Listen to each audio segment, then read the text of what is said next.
This program features live coverage of an African safari and may include animal kills and carcasses.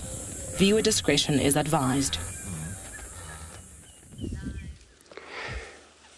Good afternoon, everybody. Welcome to Djuma Private Game Reserve here in Sabi Sand. Actually, it's in Lawfield, Mpumalanga, where we're looking at these beautiful herds of elephants, and they're actually moving about. They're going to just walk across right in front of us, and then you're just going to see how they do that. In the meantime, if you jump aboard to your very own live safari through the African wild.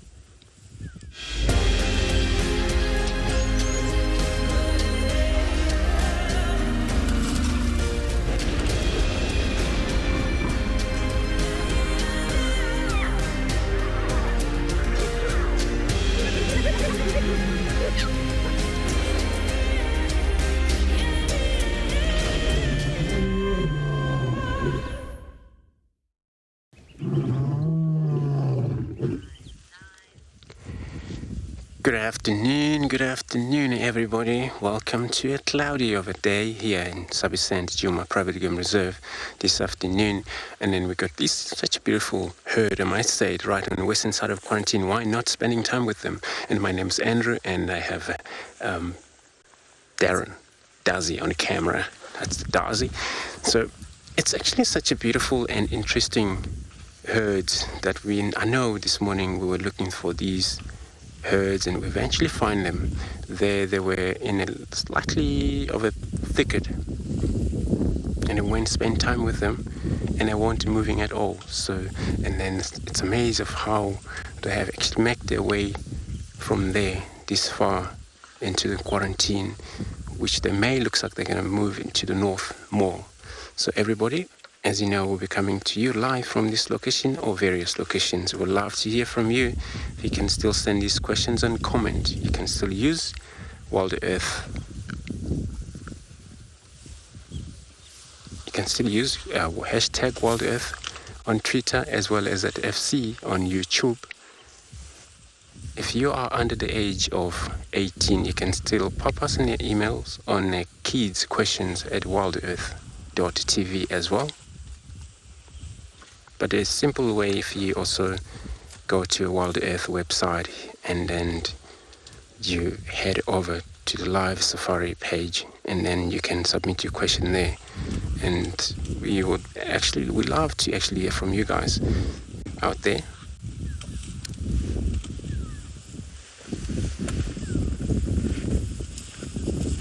It's such a beautiful condition today for the elephants. They can still exercise their strategies, energies. I mentioned something that they may not really look for water desperately because of the weather, which they will finally drink water later on. And then my plan again this afternoon, I'll be heading over to Chitwa there, and then hopefully we get to see the Duke, that Tingana, if he's still there. He was there this morning. Just gonna go check if he's still around. And then of course Cedric, he's still gonna be around in Djuma. Then he's gonna be looking for anything he could. JP and Pride Lands that would also come about, if it's possible later on. May have a trishal from the ocean over Cape Town.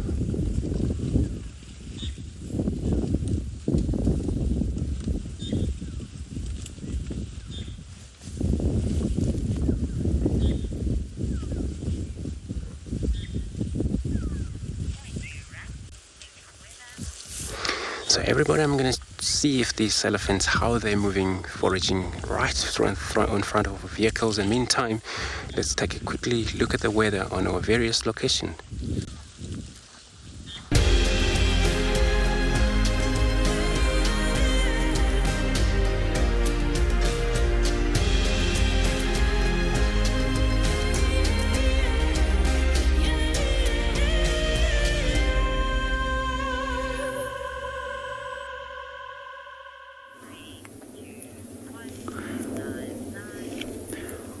Welcome to Wild Earth. We're live on Bushwalk at Eco Training Pridelands. And we started our walk at Leopard Dam for this afternoon. It's equally windy over here, just like as in Djuma. So the wind normally has a little bit of a restriction to us when it comes to walking. So my name is JP Leroux, and behind the camera we've got Jared. So our plan is to hope that the wind is going to settle a little bit, but we can start venturing a little bit away from the dam.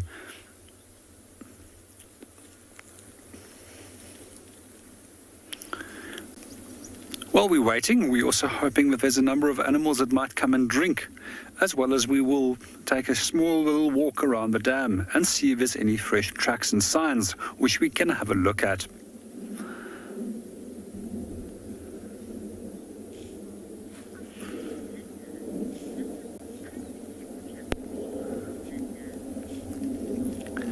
Good afternoon, Linda, and welcome to the show. For me, this is actually very cold. I'm used to temperatures in the high 30s, and I only start feeling uncomfortable at 38. So anything above that is still, anything below between 30 and 38 is normally for me very, very pleasant. Quite often, if we do go to Cape Town at this time of year, I actually have to ask for an extra blanket because it's so cold down there for me in comparison to the Lowveld. We also find that in this area, the temperature is pretty much consistent all year round, with a lovely average of 23, 24 degrees Celsius for winter. One of the towns that are very close by to us, which is known as Phalaborwa, actually holds the record in South Africa for being the town with the most consistent temperature between winter and summer.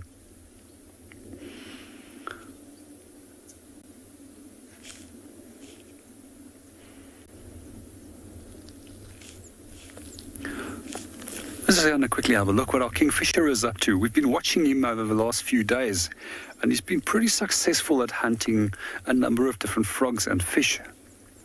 He's just unfortunately moved off.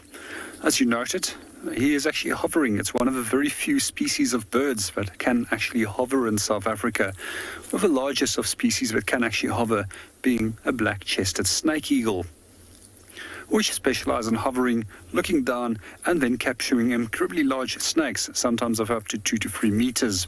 I also find it fascinating how good birds' eyesight are in terms of detecting slightest of movements at large distances.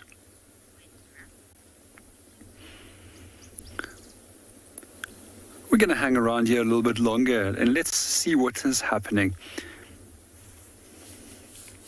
The Masai Mara in Kenya is an iconic wilderness filled with life.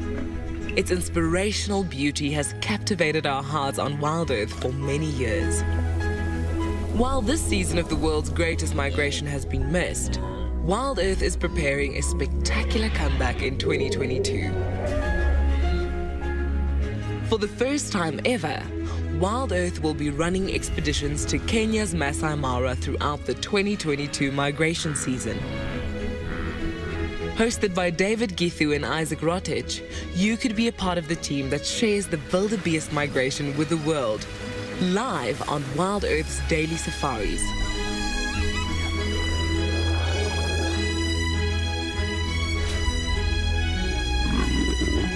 If you're interested, then head over to our website to find out more. Bookings open on Sunday the 22nd of August, straight after the Sunset Safari. Good afternoon and welcome again to Djuma. We're having a bubble start. This Mara expedition sounds very nice. I would love myself to go there to see the migration. It is still on my bucket list though. I haven't been there yet. So hopefully one day I will be able to head in that direction.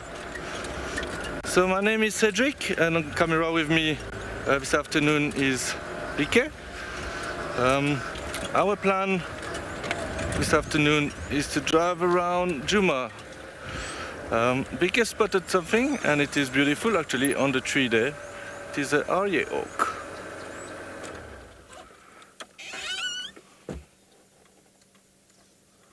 We saw a few of them lately. It was two mornings ago. We had a lot of birds of prey, and it was very nice to see them. I know Andrew and Vicky had a very good sighting of them on a tree, jumping around.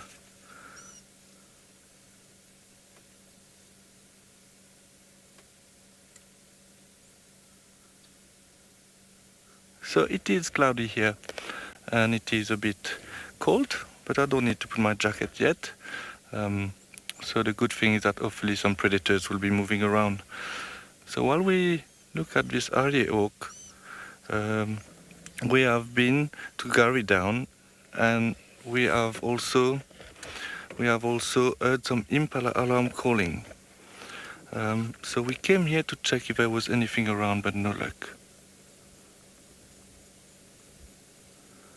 Justin, you asking if these birds are migratory.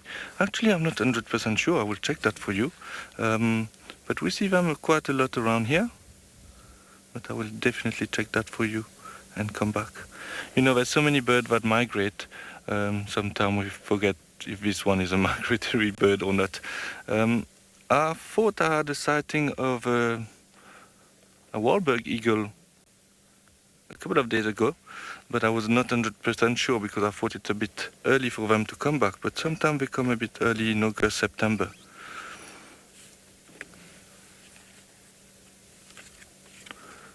They are a very pretty bird, and their face can turn a bright orange when they are breeding.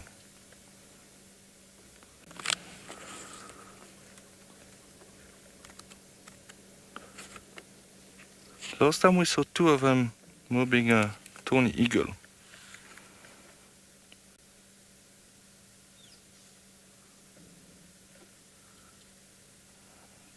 Currently preening himself.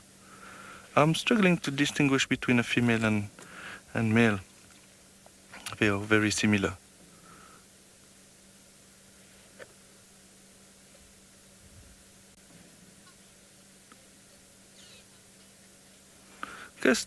Kirsten, you're saying this is your favorite bird. Yeah, it is a very pretty bird, and it's very nice when they jump from branch to branch when they're looking for food. So they eat eggs of other birds, obviously, and also a little nesting bird. So it is a bit harsh to see, but obviously they have to feed.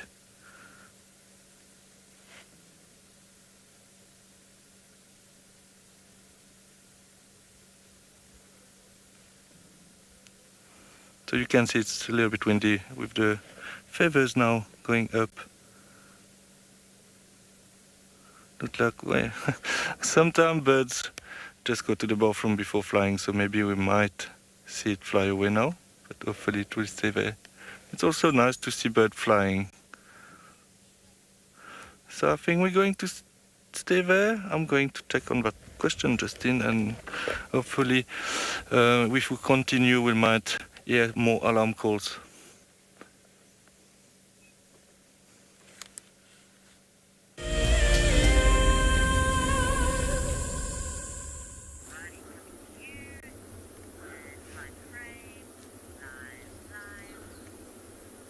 Welcome on Bushwalk to Pridelands and a very windy afternoon. At the moment we're spending some time birding at one of the dams. We're just going to allow you to enjoy the scenery and see what you can see with us. At the moment there's a large amount of Egyptian geese that's gathered over on the opposite side of the bank, as well as their chicks. There's roughly 8 of them. When we started over here a few months ago, there was approximately 9 of them. We're doing pretty good at this moment, because generally we see that there's quite a large loss of chicks.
all sitting here with our beautiful herd of elephants, since they were just so beautiful when they were moving across a little bit of this open here.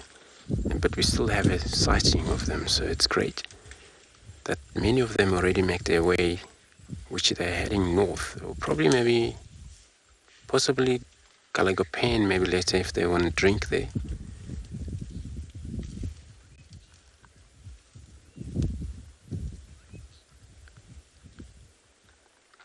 This is what always about elephants. If you look at this back leg, one rest and the three of them stand. It's just to support the whole weight of that animal, since they spend a lot of time standing up, feeding, moving, so they're never stationary won't be for too long. So many of time they have to be standing and feed. So there's only reason why they have to maybe rest one leg at a time, and then the other three support the whole body weight.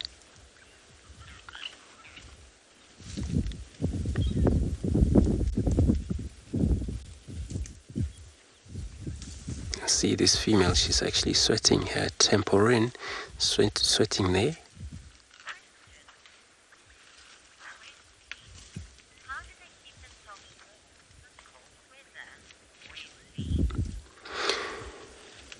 Wesley, you're asking how do they keep themselves warmer in this weather?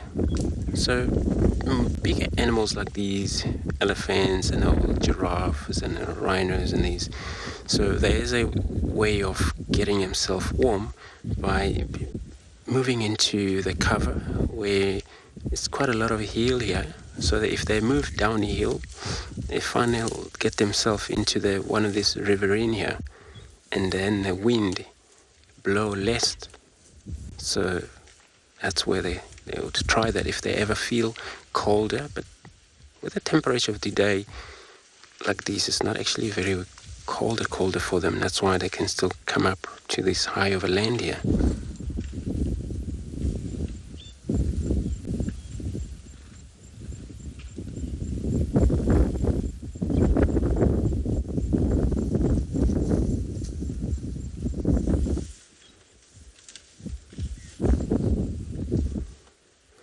This little one still learning how to get around. Well, family bond, it's kept within the elephants. They love one another. They will take care of one another's baby. If it happened to the mother, they didn't make it, die somehow, and then the rest of the other members.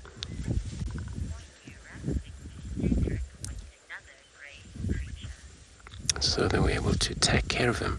So everybody, we're going to move on about, and then again, let's go across to Cedric, who's got a grey creature.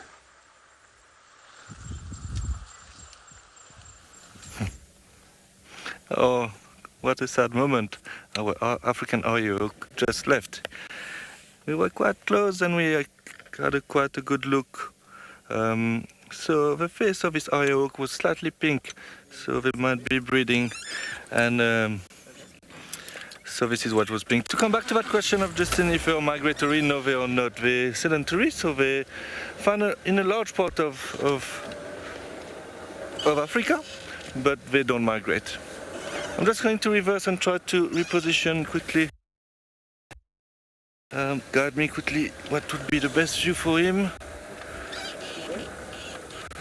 It is sometimes with birds a little bit tricky when they fly, so bear with me. I apologize for that. Okay, I think we might have a good look now again.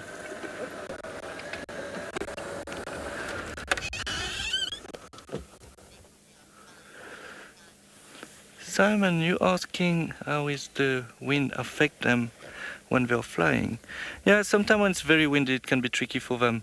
Obviously they will not struggle a bit to fly into the wind, but they are very powerful birds with big wings, so they will still fly. We were seeing earlier, it was, what bird we were looking this morning? I think it was hooded vulture. I don't know if some of you remember. It was very windy, so they use also the wind to cover a bigger distance and and cover more ground, if I may say.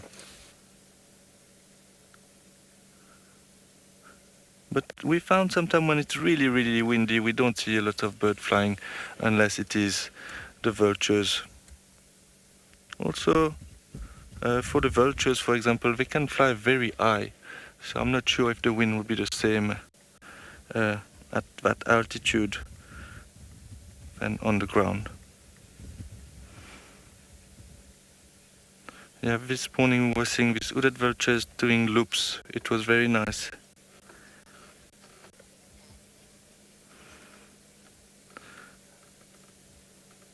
Actually, you're saying, if I got it right, they look like sometimes that they're having a bad day. A bad Saturday. Yes. I'm not sure what you mean by that, but yeah. They quite actually relax here, which is quite nice. They don't move too far generally. Oh, okay, so sorry, I got that. Like we're having a sort of bad headache, yeah. But this is because of the wind, obviously. Feathers are very light, so as soon as there's a bit of wind, you can see now here, it's going up. Oh, that's a good example there. But it is a good example. Okay, so on our side we will leave this area oak, continue on Vulture's Nest. In the meantime, we will send you to Andrew with elephant sitting down.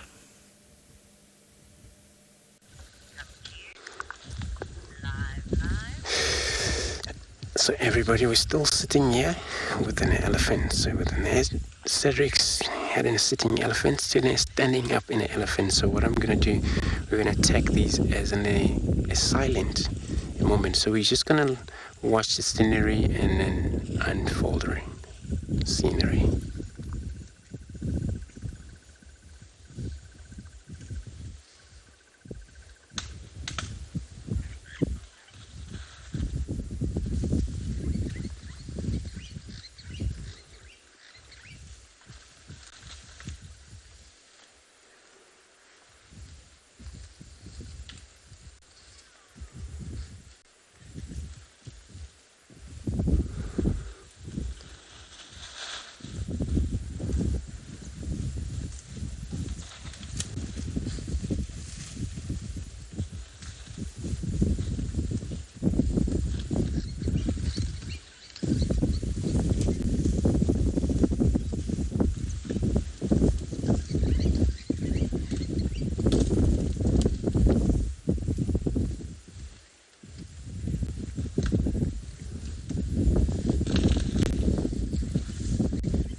Nadia, you're saying watching this isn't a dedication. It is.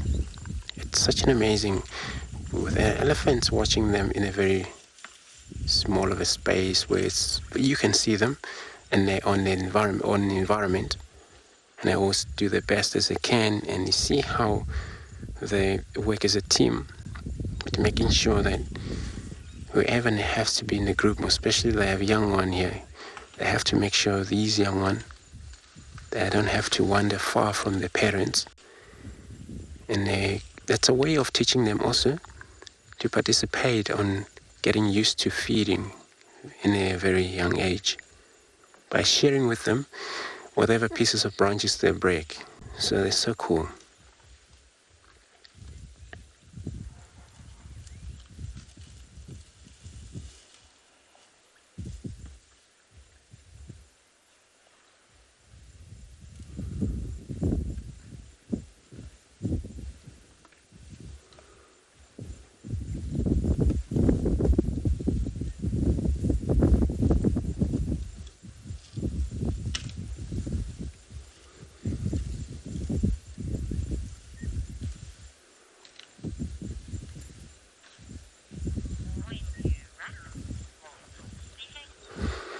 So we're going to stay put here, see if we have a just very interesting animal to watch for now, for sure.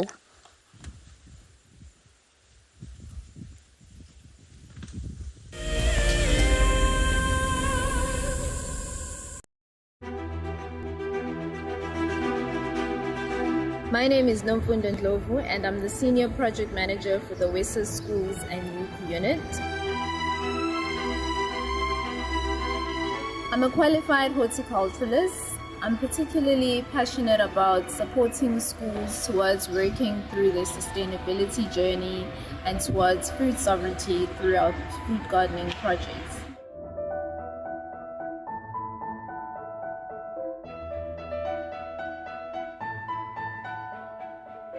A typical day in my work involves me overseeing our national projects and creating an enabling environment for schools to thrive and succeed in working towards self-reliance and sustainability, and really ensuring that no school gets left behind.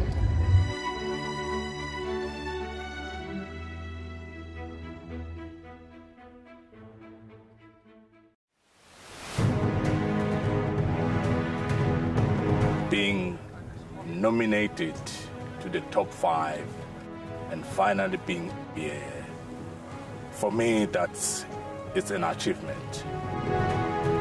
Tracks, I believe I did quite well, and the walk, and sometimes you often drag their feet forward. The storytelling as well. So yeah, I think that's where I see my strongest point. And then that was the opportunity of the scraping. I say the bidding and the call, definitely for me. It was quite a big challenge. Guiding is not all about the award that we have had, but sharing the experience and continue to do what we have passion and love.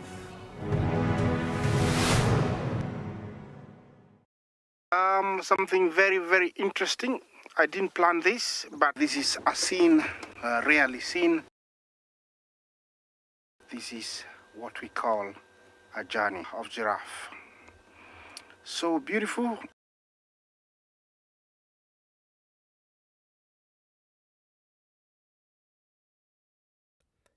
Tune into WildEarth every single day. It's in your nature.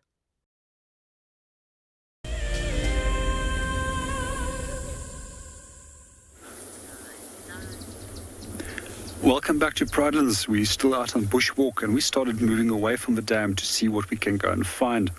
And one of the interesting field signs that we did find is these mud smears right over here on the side of its branches, which would indicate that the animal has wallowed close by at the dam to cool itself down, cover itself with a sufficient amount of mud so it can help it to also get rid of parasites that might have got onto the coat, especially ticks. Quite often we'll notice that both species like warthogs, also rhino, elephants and buffalo will go and wallow to cool themselves down and then go and rub themselves onto rubbing posts where the mud will cake off to get rid of those ticks. So generally we can also age the time that it has happened. We can see that the mud is still fresh, it hasn't dried out. Well, it's been quite windy, so wind can contribute to drying out mud. It's not been a very sunny day at all, so it's still nice and wet, so therefore it's fairly fresh. And in this case where we would like to trail an animal, this will tell us that it's actually worth our time to actually go and spend tracking that animal. There's a few more field signs that we can find over here on the ground. We'll notice that there's pieces of mud that is caked off this animal as it is walking through the bush. I would suggest that it's most likely buffalo that has moved through here due to the height of the animal.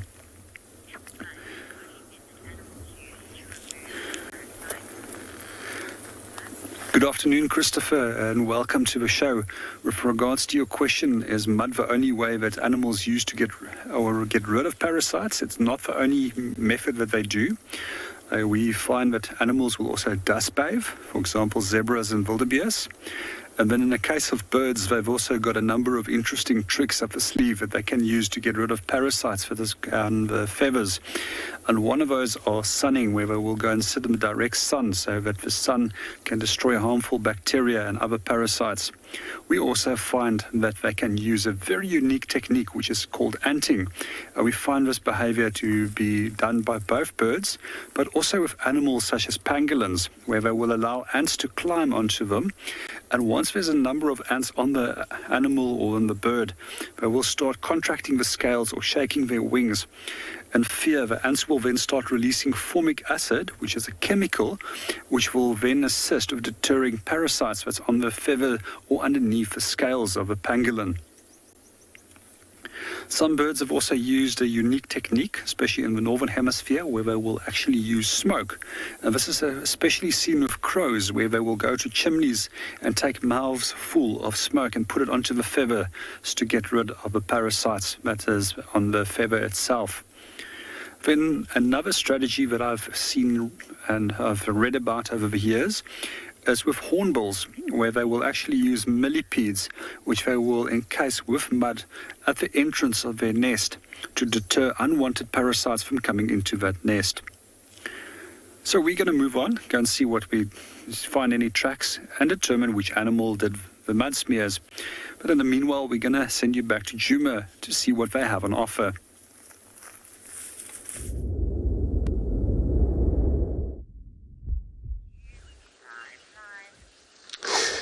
Good luck, JP, there. And then we're still sitting here with actually such a beautiful sighting. I didn't want to actually leave them while they're still around. You know, now we're talking about the parasite in the animals and how do they defend themselves or making sure they don't actually have these parasites. Anti-parasites, such in the elephant, they would spray mud over their body.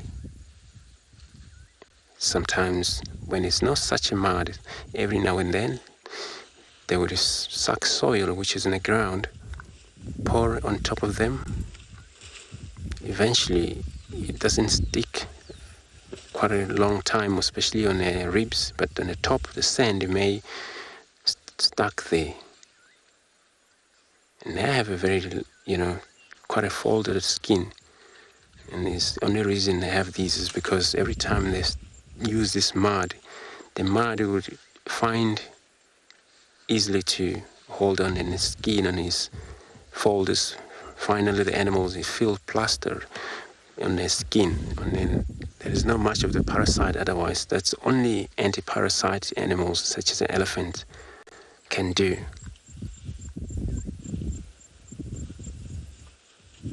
And then, of course, they wouldn't definitely use such as the trees, rub against these trees around here. And then all you see is a mud on top, then you know the height of the elephant. If you know the size, you definitely know that could be an elephant came in a rub there after that mud bath. And now looking at these trees over here, it's one of the marula tree. And look at the deep bark that elephants also has done.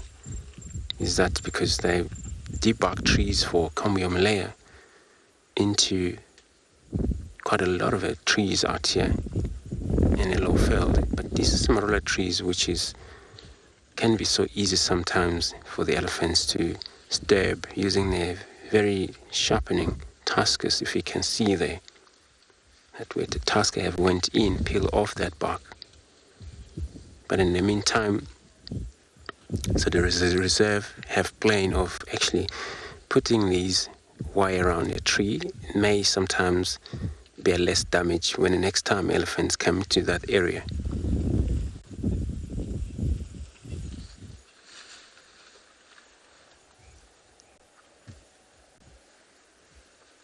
But sometimes this kind of a fold is a wrinkle in the elephant skin can be varying in age sometimes. A gene pool, some we find these are folders pretty much, in there. It's quite a lot of showing up on this folder. As you can see, this young one, when he plays with these, one of the foreleg there, you see where the skin actually folded. It's an only way of that section, if it's not actually covered in mud for maybe a week or month, what the parasite may do into that, it may lay their eggs.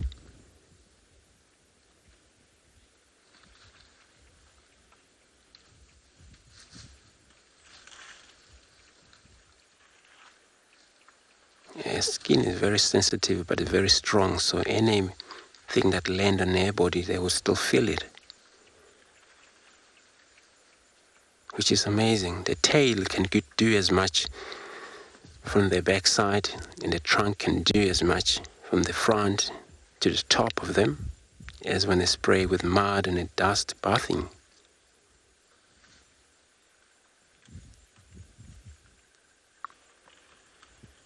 But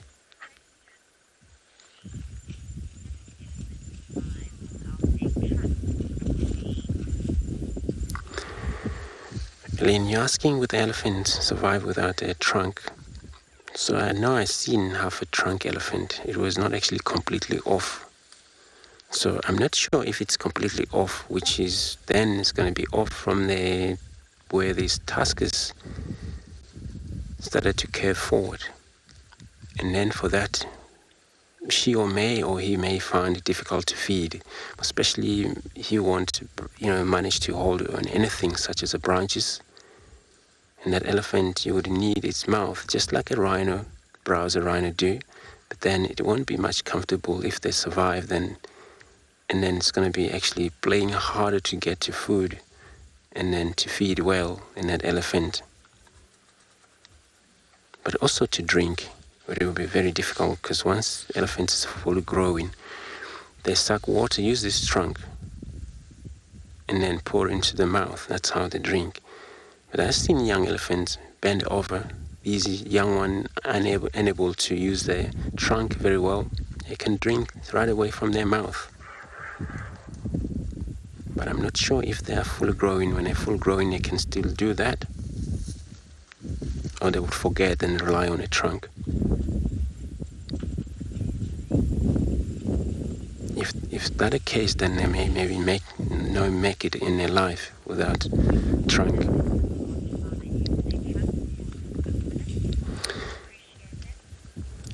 So we're just gonna sit back and see how they use a trunk and appreciate it.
So thank you so much, everyone, to watch this beautiful scenery and enjoy this moment.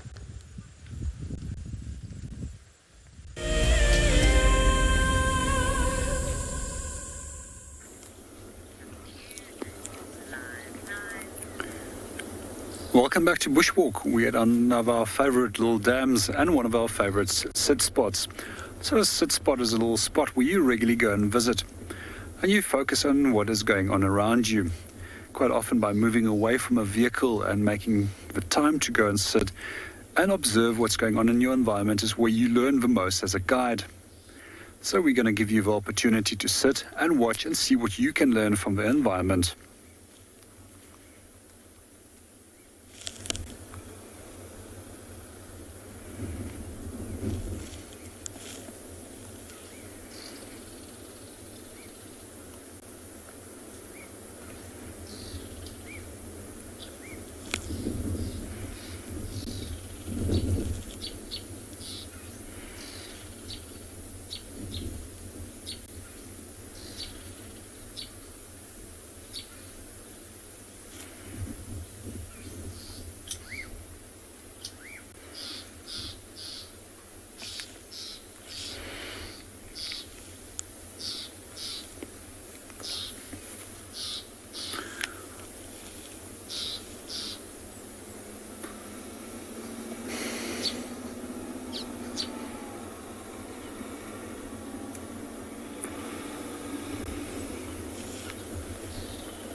So we've been bumbling around looking for trucks. Unfortunately, not many trucks. Obviously, it's a bit easier to find trucks in the morning, and you can see if a truck is fresher because no cars have been driving on the trucks. But of course, if vehicles drive on trucks, you will know that it's not very fresh. I'm just going to stop here. It's a nice little mud area, but it is dry at the moment. But it was not a great sighting, but we got a sighting of, I think it was Moya here in the past. Why I wanted to stop here, it's because generally when this area is quite wet, there's lots of animals who like to come wallow in the mud. And for example, buffaloes, also wildebeest, warthog, obviously they will do that too. It will beneficiate their skin for the ticks, etc., and cool down. But sometimes we found out that one big area like that can start when it's very small. More the animal go roll in it, more this little, let's call it a little waterhole, will come bigger. Obviously now it's a dry season, so there's no more water, but I'm sure in summer there will be water in that pond. Actually, yes, last time there was still water in it.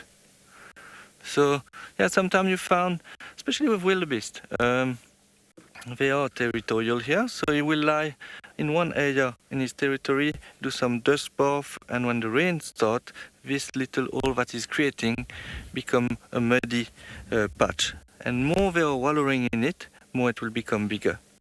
I'm not sure if this is what happened here, but it might have been as well. And we didn't see much from the last time you were with us, so we decided now to drive towards Treehouse Dam, see if there's anything there. Then we will decide from there where to go. I apologize, this morning I've just realized that my comms was not great on Chitwa, and I think there was a question from Giraffe Girl that I didn't get, but I heard after. She wanted to know where was Tingana. Tingana was very close to Chitwa Lodge, just southwest of the lodge, about 200 meters from one of the first rooms close to the dam. So the animals can come quite close to the lodge here, and it is quite nice. Yeah, so this is a little story about this little pond there. It's so nice also to see bigger animals roll into the mud. Maybe if we go to Treehouse Dam, maybe we might be lucky and see a warthog or something else into the mud. However, it is quite cold, so not sure if we will want to go in the water, but we never know. Okay, so let's continue. I'm just going to reverse quickly and head towards Treehouse Dam.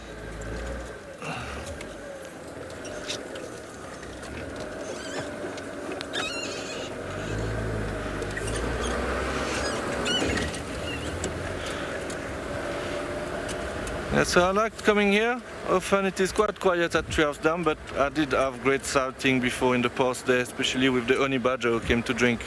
So every time I'm driving around here, I'm thinking about that honey badger. But obviously it was such a rare sighting. I would be very lucky, very, very lucky if it happened again.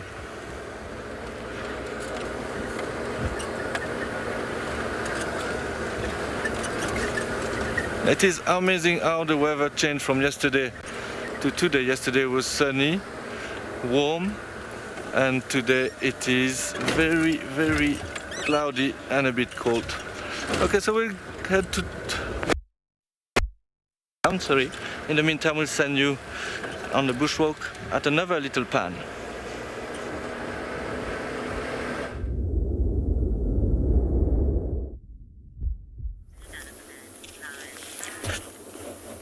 Welcome to Bushwalk. We were just watching some red-billed oxpeckers. They've just flown up. We're going to see if we can get them into the camera again as they've flown up into a tree. These are one of the specialist birds in this area that specializes in feeding on ticks. There's two species of oxpecker we have in Southern Africa. The other is known as a yellow-billed oxpecker. They're slightly larger in size and they've got a yellow and red bill compared to the red-billed oxpecker, which has got an all-red bill. So it's just to come back that these birds do feed on ticks, and what they do is that they actually comb the ticks out of the coat of the animal, compared to that of the yellow-billed oxpecker, which has quite a fairly heavy bill that is designed like a pair of pliers to yank out the tick from the coat. So therefore we've learned over the years to learn the two different calls, and generally if we know that we hear yellow-billed oxpecker, we immediately look because there's potential a risk of buffalo on foot. However, we do find that red-billed oxpeckers will also sit on buffalo as well. These birds were almost extinct in Southern Africa, and in the late 80s they had a number of breeding programs which helped to get their numbers back up, and then they were re-released into nature.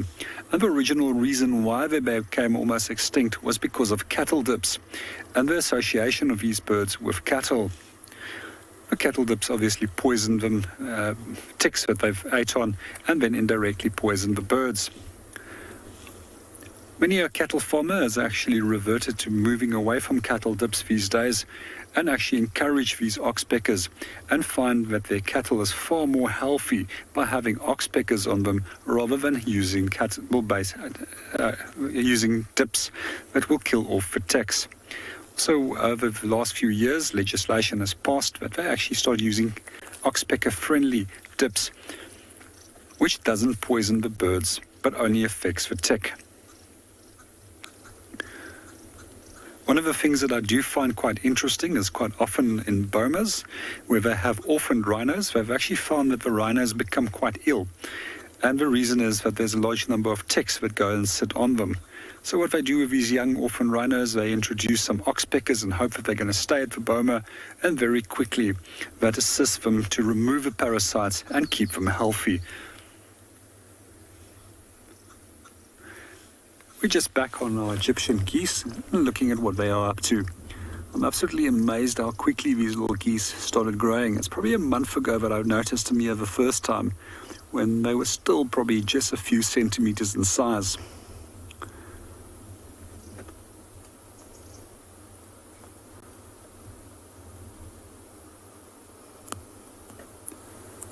Although we refer to them as geese, they're actually not true geese, they're actually ducks. So in Africa, south of the Sahara, there's only one species of true geese. And one of the features that separates duck from geese is the amount of neck vertebra, with geese having more neck vertebra than the ducks have.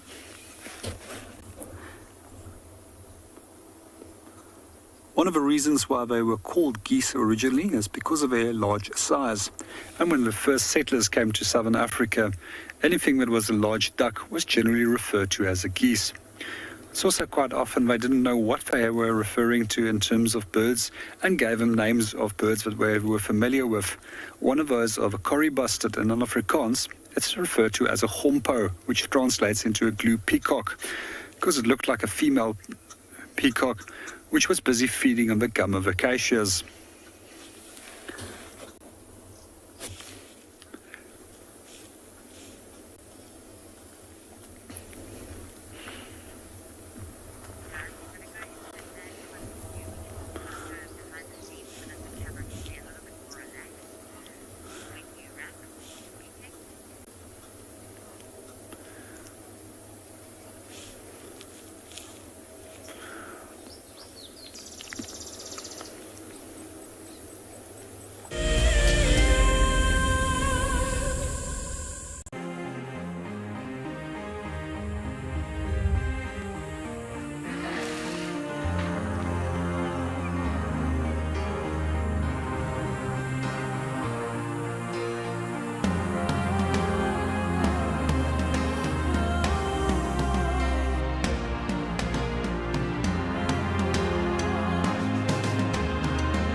The scrap here collected a dry grass, put it next to the water hole as the hippo walks down during the warm of the day to drink the water. When the hippo arrives, he saw quite a very nice grass, an area not to resist to rest. And when the hippo went down to drink the water, and when finished the water, he just lied down on the grass. And then, that was the opportunity of the scrappy. You know what? Today is my day to pay the revenge.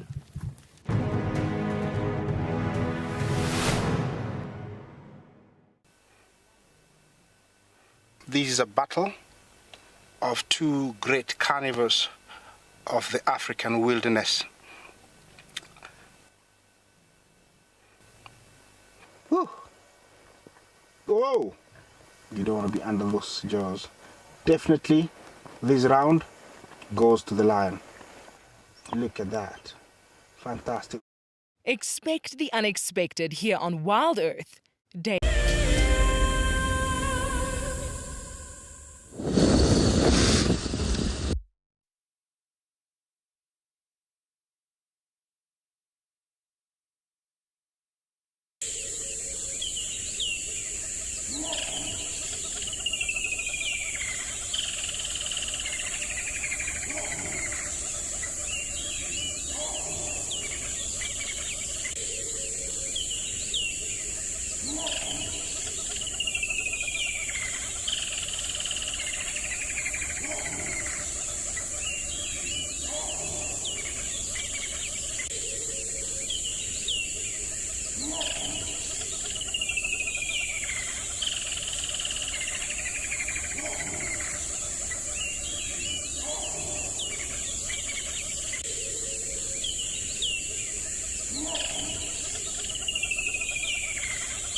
Everybody, sorry about that, all that technical issue there. So, you know, the African bush, something can be normal and the next moment thing can be not. So when you're in the middle of the bush, that happens. For us again, so still more about checking, see what we can find around here.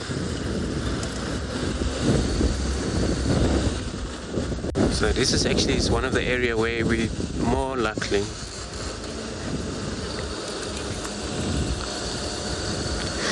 so everybody, I'm gonna carry on into Chitwa. In the meantime, let's jump over to Cedric, see where he's all about and what he's doing.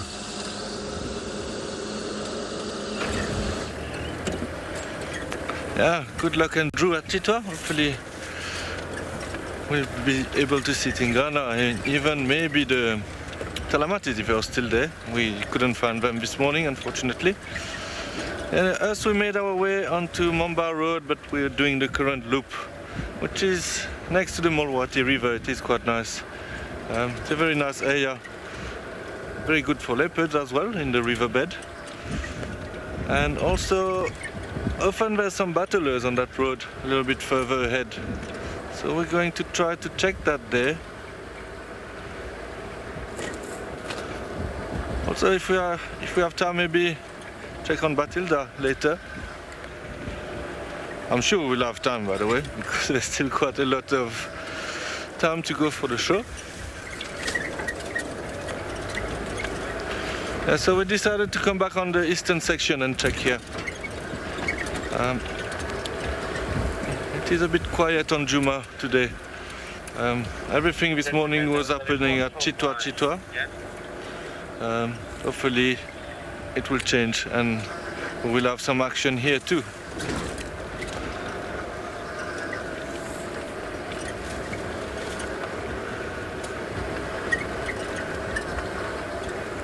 I often see battlers here, so this is why I wanted to come check. We saw them also with Andrew, with Darren yesterday, and it was close to this road.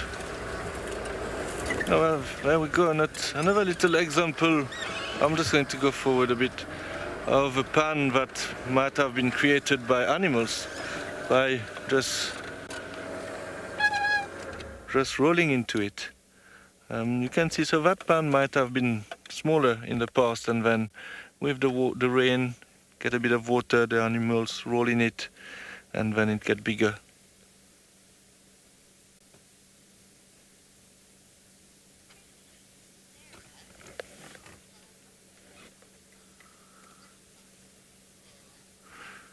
Sarah, you're asking if all the pans fill up in the springtime. Not really in the springtime, it will be during summer. So basically now we don't have much rain in winter and spring. The rain starts probably November, sometime December. Last year was a bit early, it was around October. So yeah, soon we start having the big rain, and when it rains here, it can rain a lot. So this pan will fill up with water, and this is where the animals will come and roll into the mud and the water. Obviously it is very hot here in summer, so they will do that quite often. You see a lot of tracks of animals around the pan generally in summer. Okay, so just wanted to show you that one. We will continue on that road, hopefully find some battlers or something else. The Masai Mara in Kenya is an iconic wilderness filled with life. Its inspirational beauty has captivated our hearts on WildEarth for many years. While this season of the world's greatest migration has been missed, WildEarth is preparing a spectacular comeback in 2022. For the first time ever, WildEarth will be running expeditions to Kenya's Masai Mara throughout the 2022 migration season. Hosted by David Githu and Isaac Rotich, you could be a part of the team that shares the WildEarth migration with the world, live on WildEarth's daily safaris.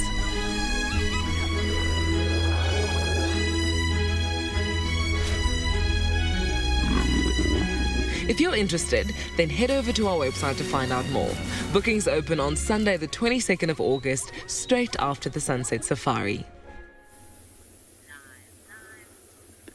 Welcome back on Bushwalk. I hope that you were enjoying those beautiful views of the Mara as well as in those wildebeest.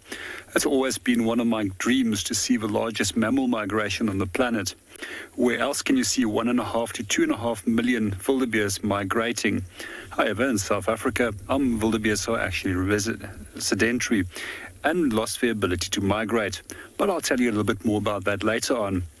So you're probably wondering what I'm doing and why am I burning elephant dung? No, we're not bored. And our producer was a little bit worried about us when she saw us burning these. But the reason why is it actually has a very pleasant smell and it opens up the sinuses. And my sinus is a little bit closed today because of all the dust. But what you can also do is use it to open up your chest by simply putting a blanket over your head and inhaling that smoke. Some of the other reasons why we do this is quite often at night next to a fire or when we're sleeping out in the bush is to keep away mosquitoes. This works very successfully as a mosquito repellent. But I just enjoy the aroma as well. So one of the uses for elephant dungs in the past has always been to actually put a coal in the inside because it's quite hard work to make fire. And one of the indigenous methods of making fire is by friction and using a friction stick and a base plate. And that takes you roughly a good 2 to 3 minutes to create a coal, if you know what you are doing, as well as if all your materials are dry enough to do so. So rather than spending all that time and energy in producing another coal, you simply carry a coal with you from one area to the next by placing it inside the elephant dung. I wish you could really smell this. This is such a beautiful aroma.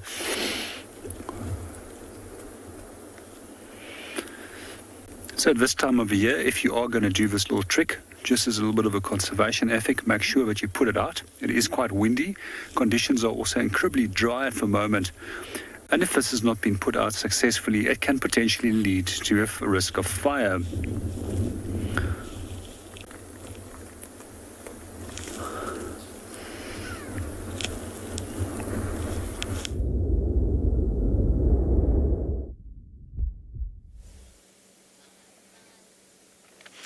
Yes, JP is right. You don't want to start a fire, a massive fire in the bush. So we did find a battler. You can see only one at the moment. It is quite far. So I often see them in that area.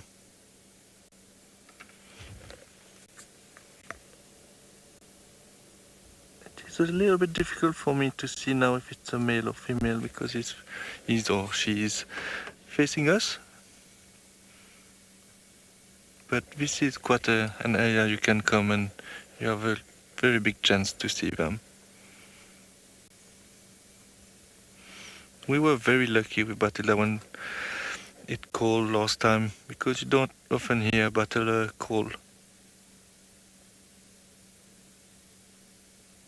Looks like it's really relaxed. I'm sure looking on the ground, maybe it is looking down.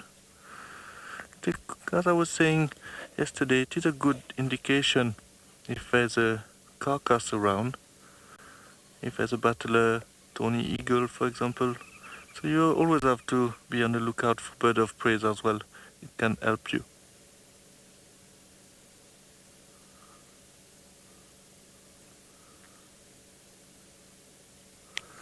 Apart from that, it is quite quiet here. So we decided to try the eastern side of Djuma, but I just heard on the radio now that there was some alarm call not far from quarantine. Some vehicle are going there to check now.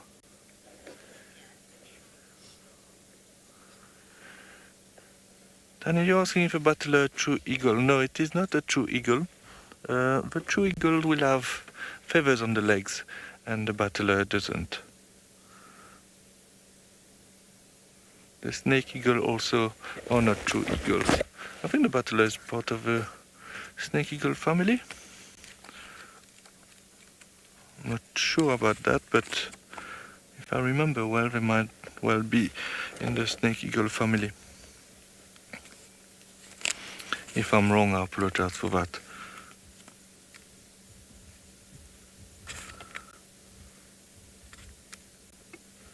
Yeah, so true eagles will be your tawny eagle, Wahlberg eagle, Marshall eagle, and so much more eagles as well.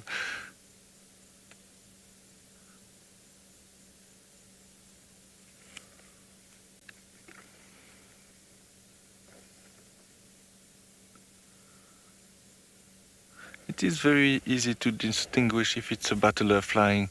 They seem... First of all, you will look if it's an adult, you will not really see a tail because they lose their tail when they become to adulthood. And also, it looks a little bit clumsy when they fly. Obviously, they are not clumsy at all, but when they turn, it's not really a smooth turn, it's always a bit clumsy.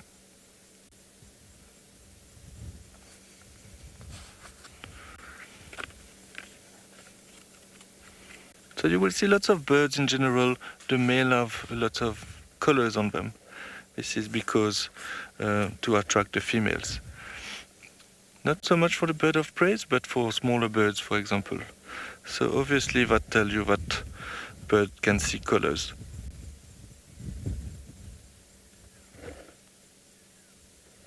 I'm hearing something very nice now, but it is quite far.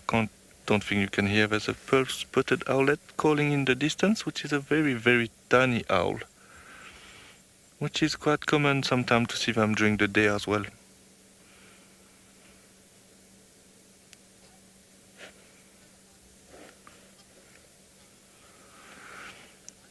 Philemon, a battler weighed just over 2 kilograms. So you wanted to know how much they weigh? Just over 2 kilograms? Obviously, when they are younger, it will be a bit less. The heaviest flying bird will be the curry-busted. For you just to do the difference, a curry-busted can weigh up to 18 kilograms. This is very heavy for a flying bird. Obviously, the biggest bird we will get would be the ostrich, but they are non-flying birds.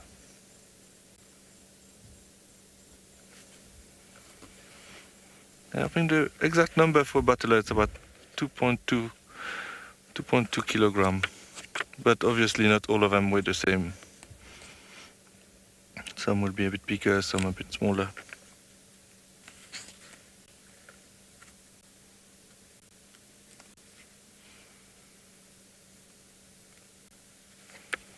and the wingspan is almost 2 meters. Okay, very nice to have found that battler. I think we'll continue on that road, and if we hear anything about the alarm call that was happening next to quarantine, we might head in that direction.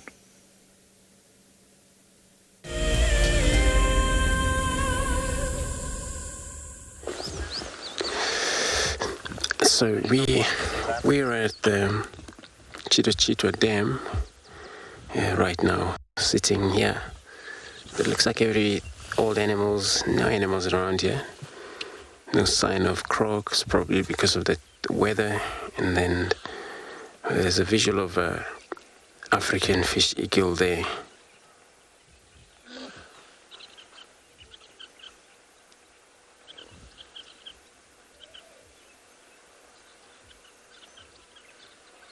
It's so special character about these African fish eagles that they would be paired up. So which male and a female, and then also happen that only one at a time what you can see, and then the other one, since it's quite a lot of a watering hole, so you find she or he's on the other side of the other dam, which that is not a problem, but they do communicate through this very loud sound of theirs.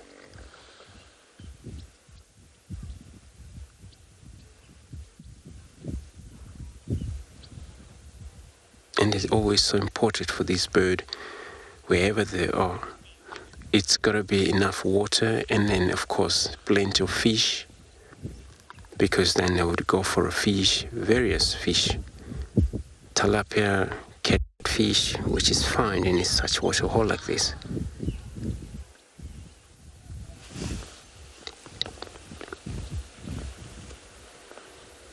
Since it's the only one, perhaps looking at the female, usually males are big in size on their bed of prey,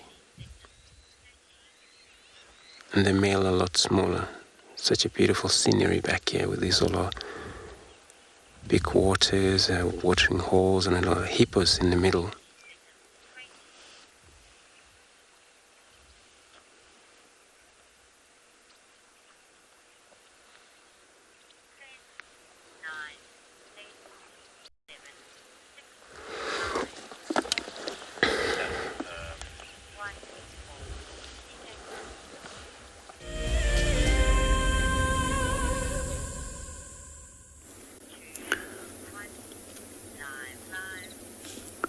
Welcome back on Bushwalk. A little bit earlier we were looking at a number of field signs and how we can age when an animal moved through the area.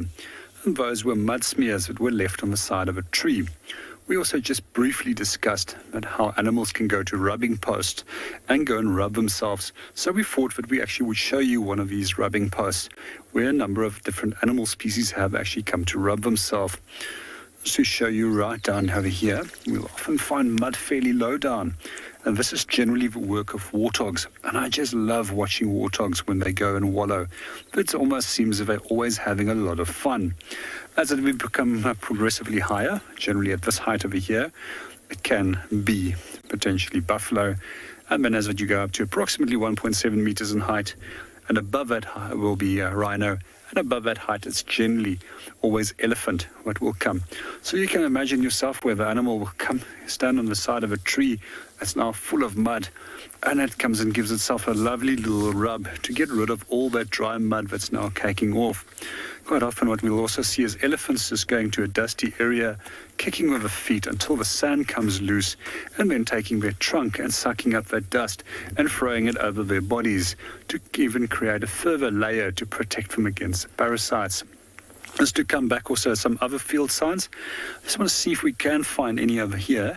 Generally when it's buffalo, we also find coarse grey hairs that also get left behind. I'm not seeing any today. And then sometimes we also, with warthogs, will find some of the longer hairs on the back that will remain.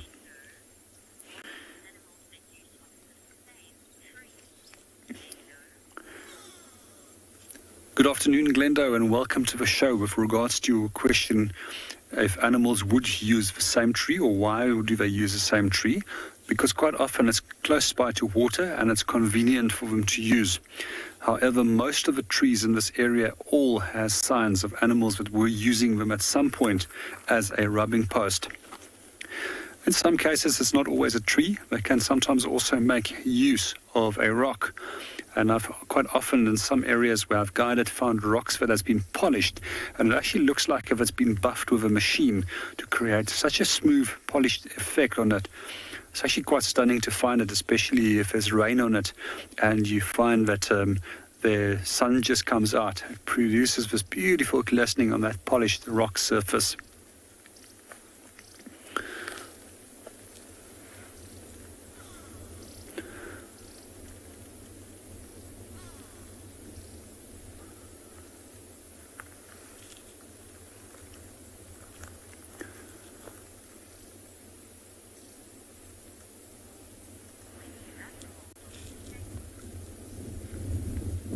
Well, we're going to move off and let's go and see what else we can go and find.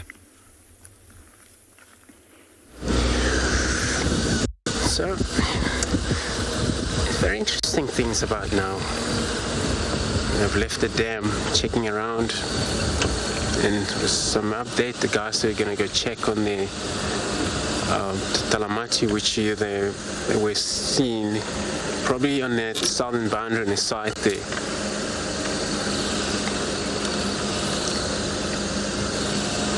So I'm just going to quickly everybody sending across to Cedric, who is got a beautiful kudu bull there.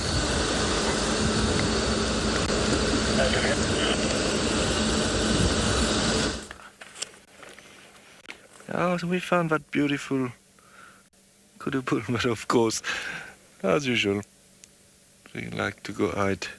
But you can see these impressive horns there. I might have to move, but let's see what it does first. So obviously the male will have horns and the female doesn't have horns. This one seems to be alone, and they normally breed in winter. So we're coming at the end of winter now. So they have been breeding during winter. Okay, I think it's not great where we are, but he's walking into an open area. So let me maybe just go a little bit forward and try to see if we can get a better look. It's always nice to see big male kudu. It is like maybe, I think so, yeah, it is my favorite antelope, I would say.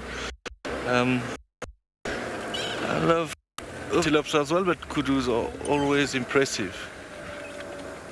I'm just going to go a little bit forward. I see there's a second one as well. It seems to be quite relaxed, so we don't need to go too far.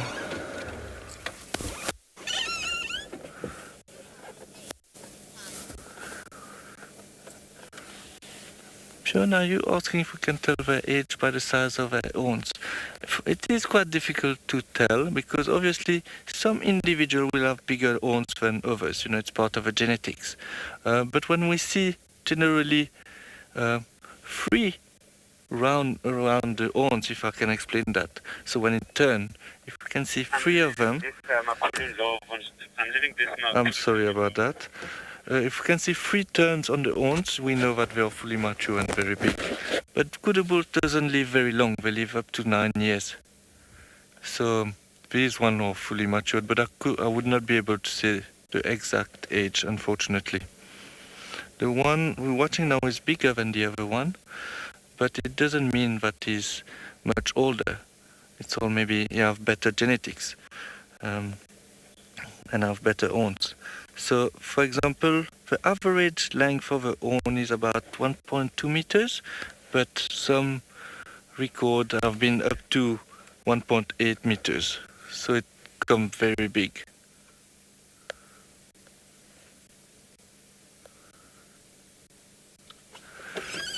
Sorry, we want to hide again. Seems like all the animals are moving away from us today. It's going, I think it's opening a bit, yeah. Oh, it is quite difficult. Just trying to find the best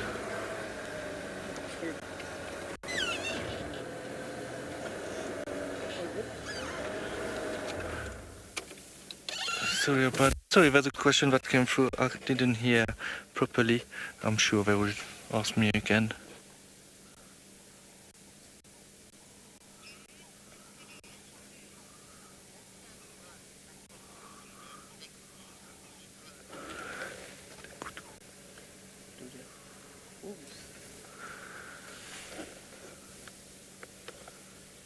It went to hide again, unfortunately.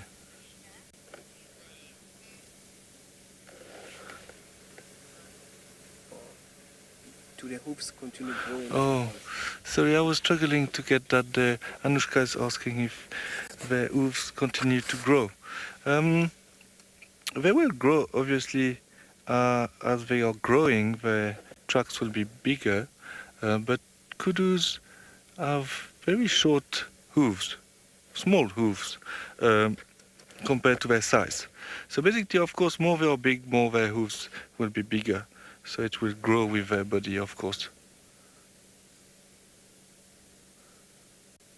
But if you look at the kudu track, if we see on the road, we'll try to look at it. They are quite small compared to the size of the antelope. So it is quite funny, but it is that way. But I assume that helps them also to not make too much noise when they walk. They also sometimes register, so the back leg will go onto the front leg.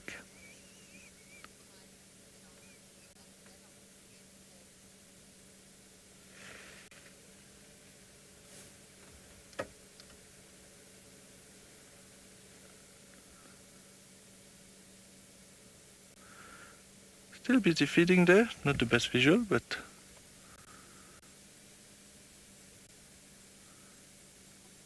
it's always nice to spend time with kudus.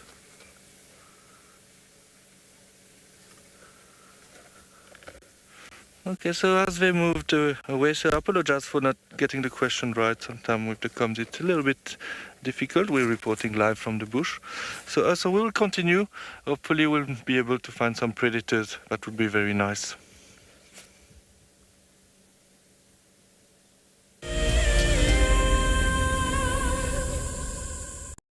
Every year in August, South Africa marks Women's Month.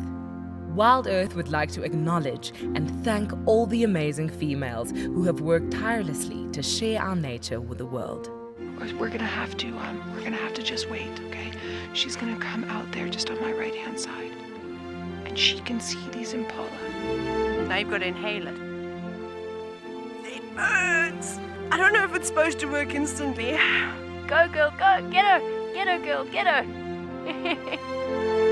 I'm so looking forward to following her story in the future. I'm really hoping there's two. I'm really hoping there's two. But you know, even if there's one, oh my goodness, everyone! And I get to share it with you. Isn't that extra special? I get to experience it and show it to everyone.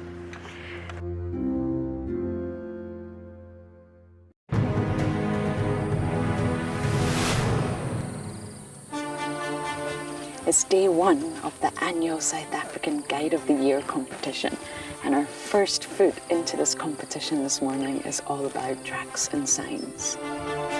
We're going to call you in one at a time. Just look at it, the information will be there. Our 5 guides have been tasked by the judges at figuring out who is what is who, and where they go in the bush. Either Franklin or guinea fowl, but because of the volume of other deposits in the area, we went with guinea fowl.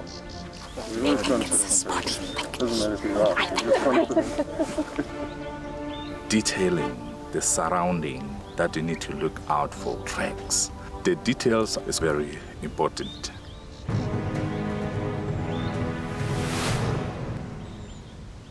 Looks like it's a very difficult climb because every time it tries to climb, the ground is breaking, so it slides down. But it's the only one. Look at that. That is the call of desperation with the cub. It's like, what are you doing, mommy? Oops! Oof! Expect the unexpected here on Wild Earth Daily.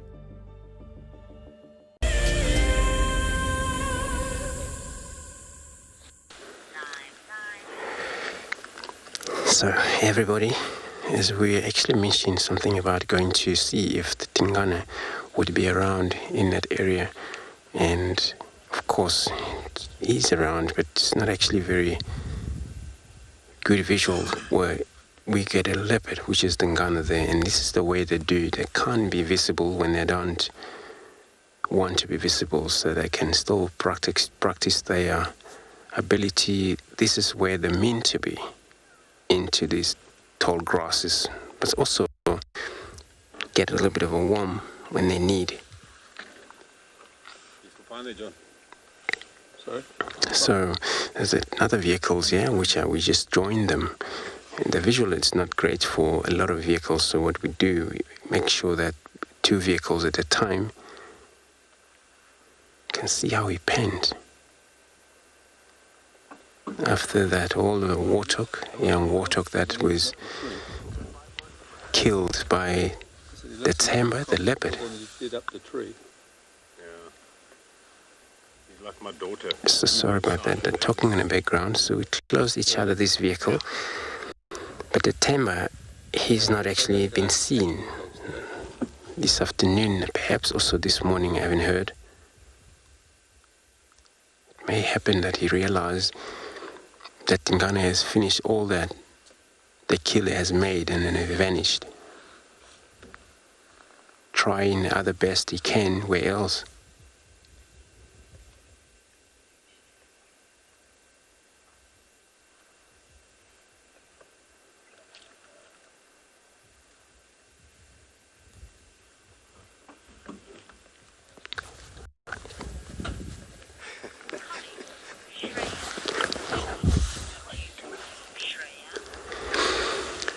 Ray commenting that he's creepy sleepy. So he is very sleepy. We got here.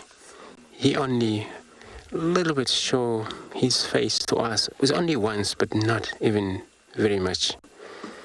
And then again, he just went flat. With that time he's got from that hawk, young hawk, and then he would probably be here for a while there, I can tell you. Unless if he would be thirsty, which I doubt. For now, with this cloudy day, it has actually taken place all day. It wasn't very hot.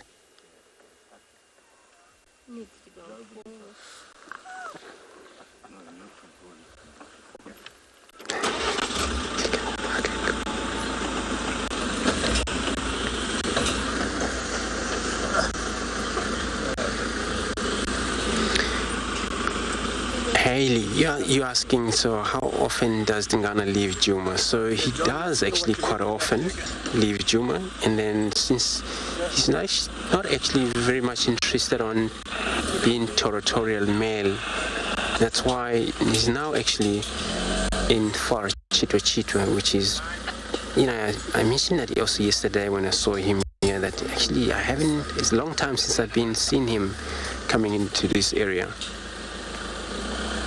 So, but yeah, he does sometimes spend times up in the west, Aratuza area. He can be anywhere he wants. Easy for him. He doesn't cause any trouble anymore, so he's not interested on dominating. But he does come back whenever he could, maybe once a week, back into Djuma or walk across into Bebelusuk.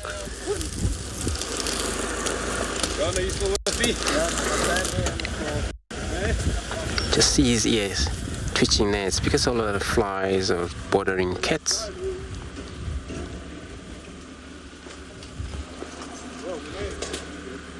So everybody may reposition here because there's another vehicle they've moved off. There's another one probably coming in, so we make sure we got at least good look. I'm just going to try the other side. If it doesn't work, then we can always come back to this position here.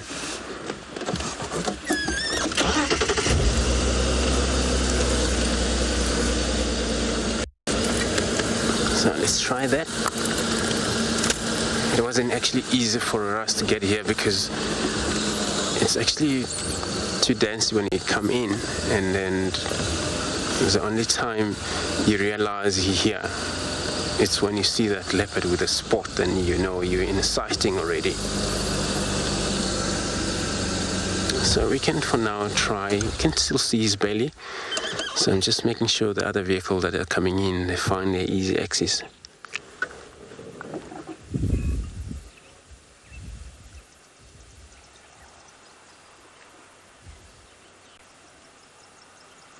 So it's actually a lineup a lot this afternoon, and probably people want to see him before. You never know who he might be tomorrow, because he's very much moving around this male. So if it happens, even if we move off, make space for the others, then we'll make sure we gotta book in again later on. Maybe we can spend time again with him.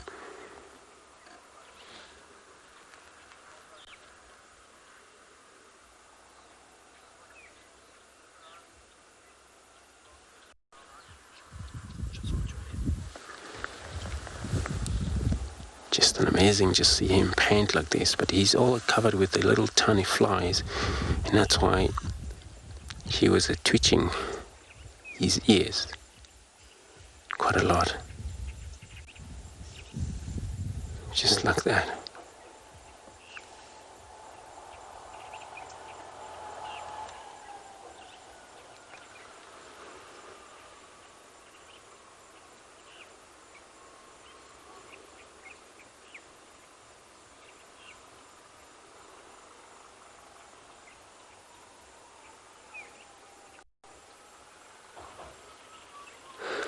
So that scavenging thing that has taken place in here, it's not only him who would do this, but any of the leopard can steal from another one. That happened quite a lot. Same with the lions, they can steal from their weaker pride. So it's always this scavenging.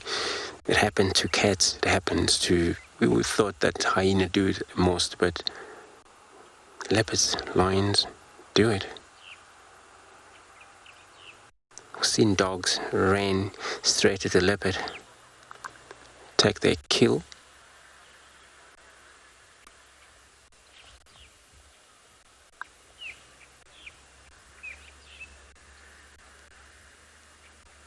So they're well adapted to climb trees very well, such as the leopard. And this is so cool because then they can host their kill up in a tree, and then that kill stays safe away from these hyenas and their wild dogs, because those then cannot climb trees. So everybody, I'm going to try stay put here. If I'm not actually been pushed out, then I would love to stay more.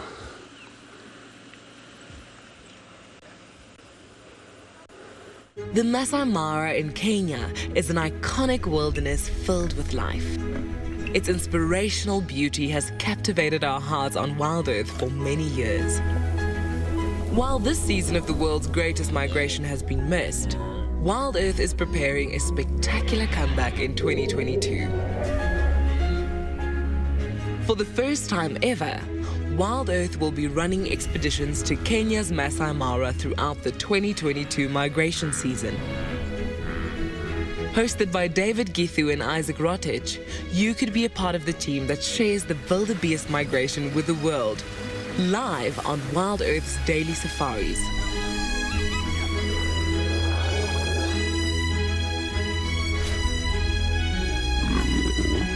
If you're interested, then head over to our website to find out more.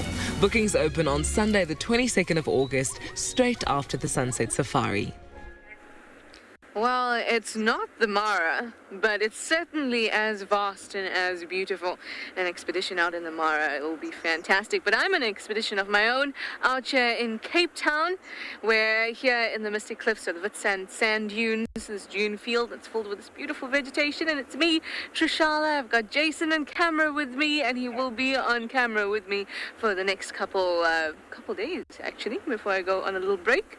So You're all going to have to get used to Jason. He's certainly getting used to all of you. Now, at the moment, like I said, we're in this dune field. We've been here before, and it's one of the places that I really, really like. So there's a whole lot of vegetation around us. Dune vegetation. You can see these. Very nice. Now, all this vegetation is very important for the dunes. It's what keeps them nice and secure and makes sure that they don't get eroded away. In fact, there's a lot of other things that are happening regarding dune rehabilitation a little bit further on, but we'll get to that. For now, we're just enjoying the very, very beautiful view out there. You can see very tall dunes. Actually, they might be a little bit rocky. The ones furthest at the end are quite rocky, so they may have obviously sand that's been carried and hit onto them and deposited onto them, but they're actually rocky before that, or the rocky bits are the static bits that the sand has collected on. So dunes actually have quite an interesting kind of formation pattern. Well, not very interesting, it's just very logical, and you will understand it once we walk down and we start discussing it, which is what we're going to start doing. So off we go on our little expedition down here at Misty Cliffs in Cape Town.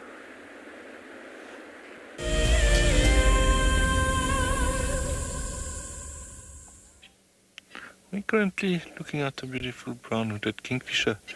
We at Twin Dam. We decided to stop here and listen to hear if we can hear any alarm call or any sign that there's a predator around, but it is very quiet. But I'm just going to stay quiet a little while and let you enjoy that beautiful kingfisher. Hopefully he will not fly away.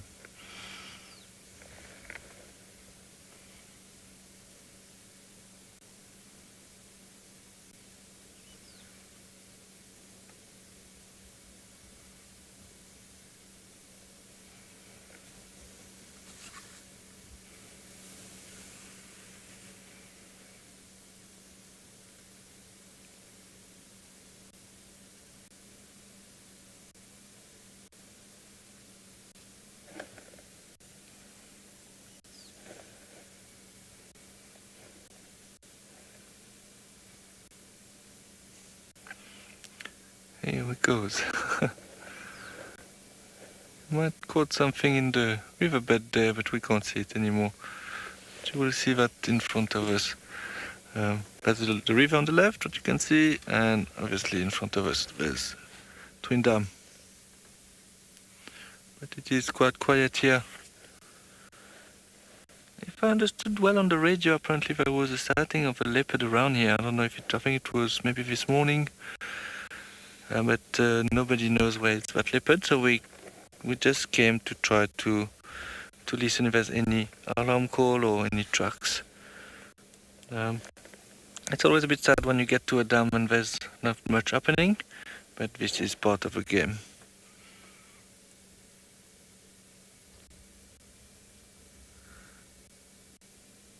I think from here we will try maybe to move to the eastern part of the property.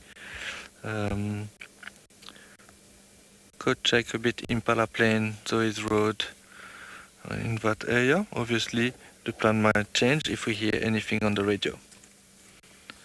But for now, I'll sit here and listen, and hopefully we'll get lucky.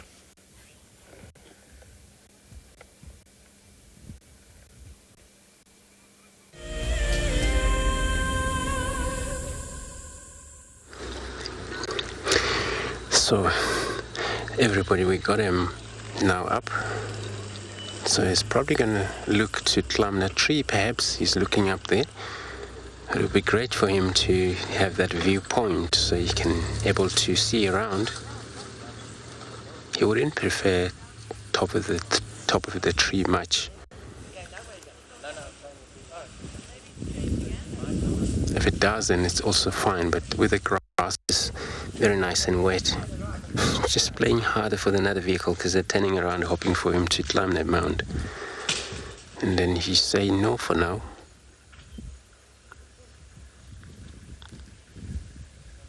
So he actually showed his dewlap.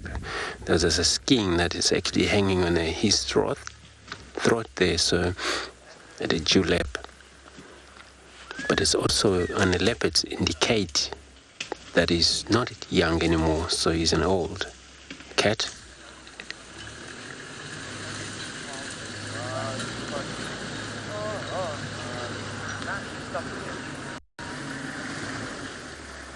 So perhaps he's going to go back to the same spot, or he's going to climb that mound. But that was all about defecation, so he wouldn't defecate where he's lying down, because then it's going to be then stinky, you know that. So if I can get this time, so we can maybe reposition maybe slightly forward.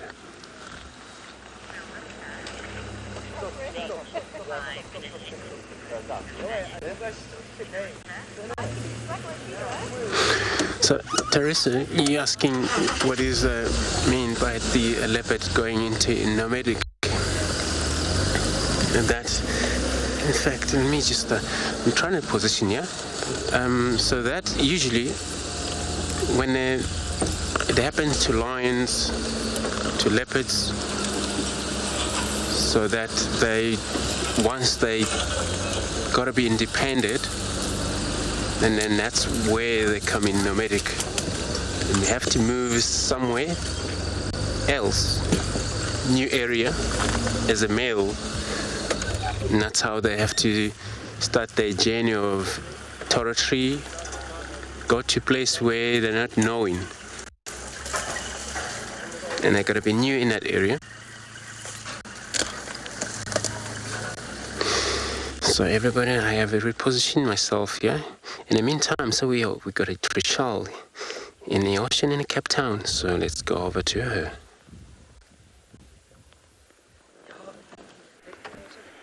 Live. I have not moved far at all because, of course, I saw a spider's web. And you know how much I love spiders. There's no spider in the web at the moment, but I'm hoping that one comes along. There is a little critter. It looks like a tiny little fly. I don't want to move to the other side to look at it because I might damage the web. But it seems to still be a little bit alive.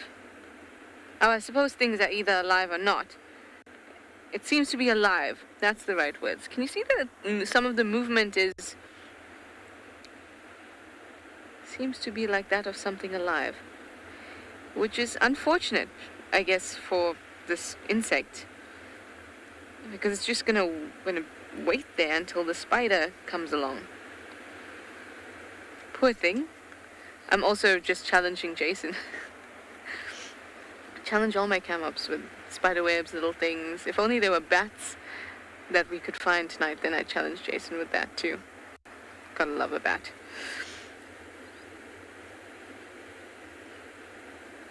I'm just having a quick look on the sides to see if I can find the spider. Now, often when there's a web in an area like this, firstly, it's a great area, and this spider's web is sticky. You know that spiders can create different types of stickiness for their webs or for their silk, and this one's very sticky. I know this because I was trying to point out this little insect, this little fly or mosquito-y type looking thing, I think little fly. And then it blew onto my finger and then I couldn't get it out. So it's very sticky. And this spot is a great spot to build a web. If I were a spider, I'd choose a nice spot like this too. And that's because there's such dense vegetation around us. You saw it earlier. And it's close to the sand. So it's securing the dune. But where there isn't dense vegetation, that's where the air or the wind pushes through in little funnels.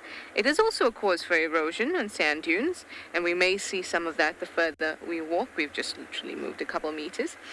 But if I were an insect, especially if I was a spider who is constructing their web in the best possible position to collect insects, I'd construct it like this, because insects may be blown through right here and then hit my web. There's that dense vegetation. Well, we're going to keep on walking and see what else we can find, and wish all the best to this little fly.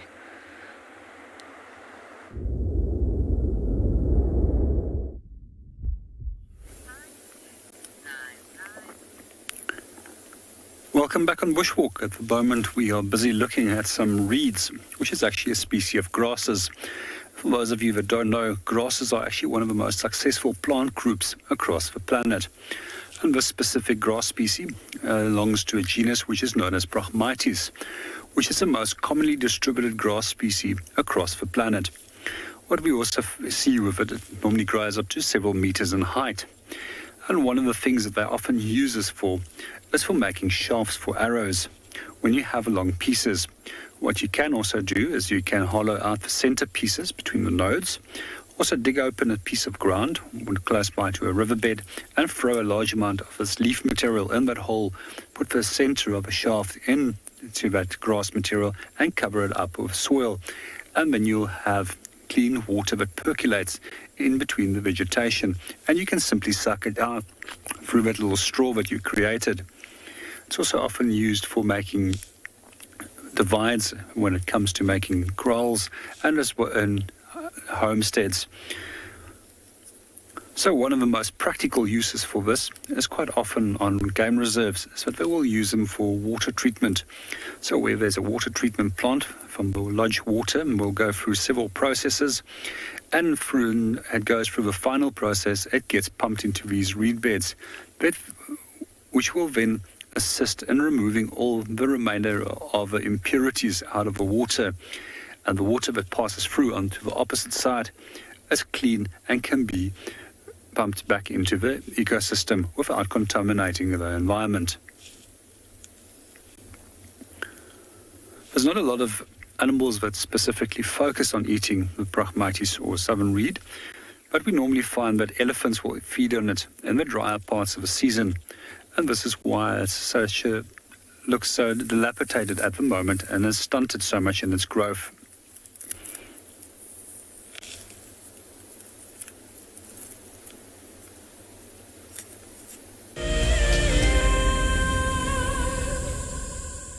The Masai Mara in Kenya is an iconic wilderness filled with life. Its inspirational beauty has captivated our hearts on WildEarth for many years. While this season of the world's greatest migration has been missed, WildEarth is preparing a spectacular comeback in 2022. For the first time ever, WildEarth will be running expeditions to Kenya's Masai Mara throughout the 2022 migration season. Hosted by David Githu and Isaac Rotich, you could be a part of the team that shares the WildEarth migration with the world, live on WildEarth's daily safaris.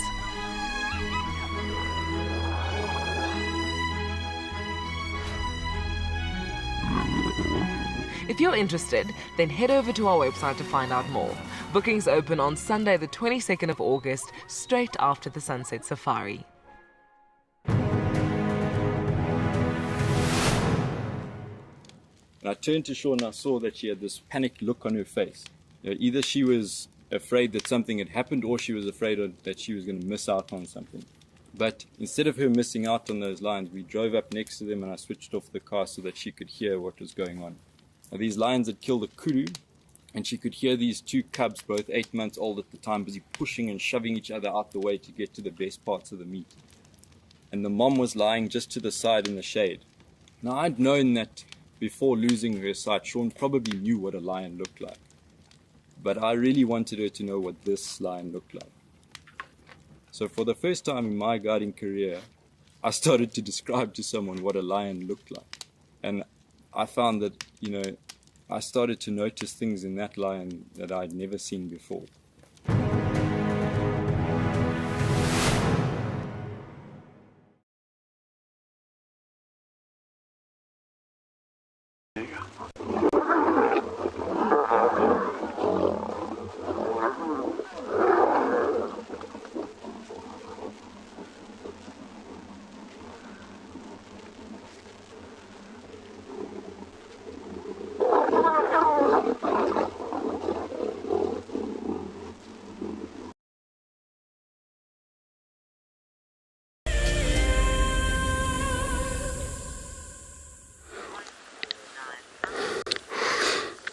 So we are sitting here with our beautiful of.EST Tingana But now we can at least see him, even though the grass is still very tall where he is.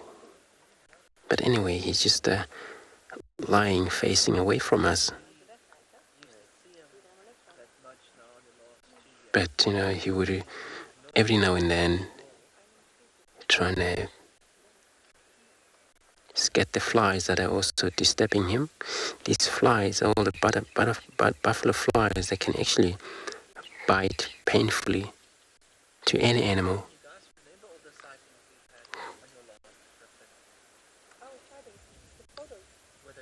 So again, this sighting, we had a privilege to stay because then there was no one else interested for now. So that's why we're still here. But there's actually two of us. Another vehicle, that's what you can hear, the talking in the background.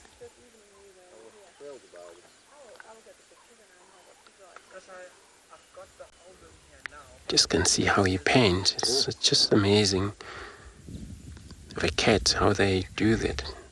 Especially when they're full tummy, so their lungs, it's a little bit of a shift in terms of being not normal for that. They have to make sure they breathe very fast, able to make sure that their lungs works. Even though they're full stomach, you've seen lion do that.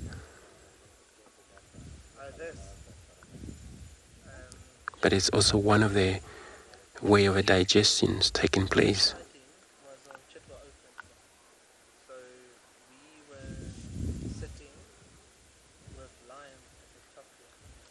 Now you can also clearly see this roseate spot of his. So not everywhere where there's a roseate spot, some of a dot, just a black dot in there. Especially across the neck in that face of his.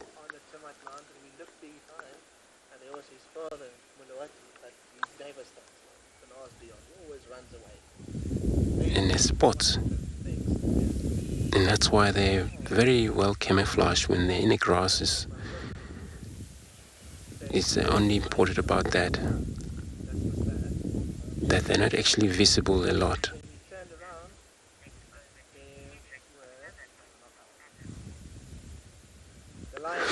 So everybody, we're going to stay put while they have time here. Let's go across to Cedric, who's also got an animal.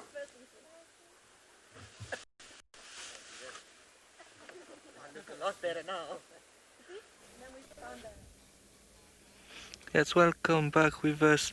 So we're looking at this giraffe walking away from us. It is quite funny this afternoon. Most of the animal we found decided to walk away from us.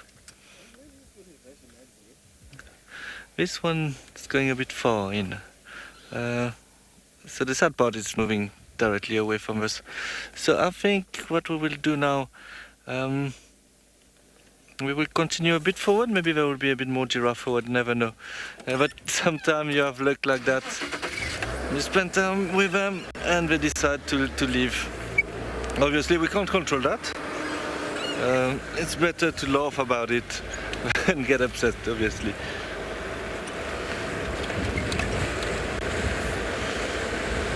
It is very nice to spend time with giraffes. This one was a male, a big male giraffe. But we will look around. There was a few more a bit on our right hand side, but a bit further down in the block as well. So maybe I will try to get on the fire break and see if we can find some more giraffes.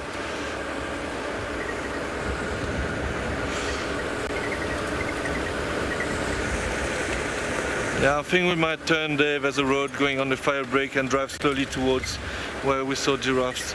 A little bit in the block there. Yeah, maybe this one will be easier than the next one.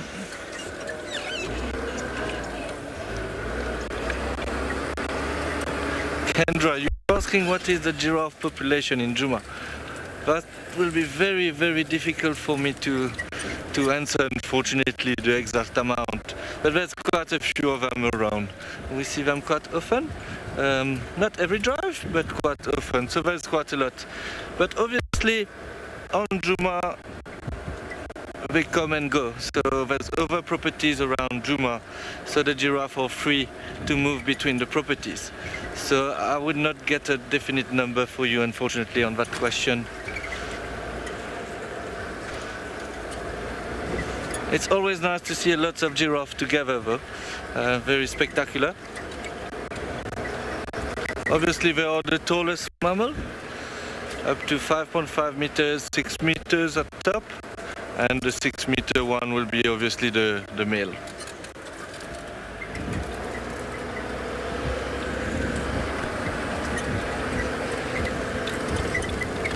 Okay, so we'll continue here. Hopefully we'll look at more giraffe. In the meantime, we'll send you to Trishala with the dunes of Cape Town.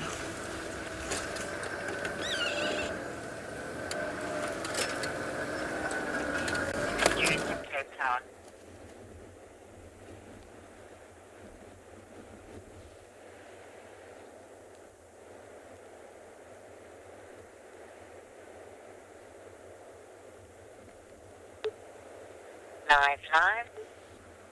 Well, we are in the dunes. We're taking a bit of a walk, nice long stroll on the beach, dune beach. You often find dunes right next to beaches, in fact, most often. And that's because you need lots of wind for them to form. And like a bit of driftwood or some piece of vegetation that can collect that sand as it passes through with the wind. And then that's a whole build-up of sand starts, and then you get the dune. But here we have a few tracks. So if you can identify these tracks, I've got 2 for you. Use that hashtag WildEarth. Here's the first one I'd like you to identify.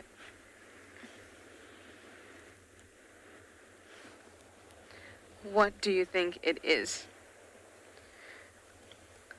This particular type of animal does use these areas quite often, especially in places like Cape Town. So that's hashtag WildEarth if you know that one. And I'll tell you what I am looking for, a track of a caracal.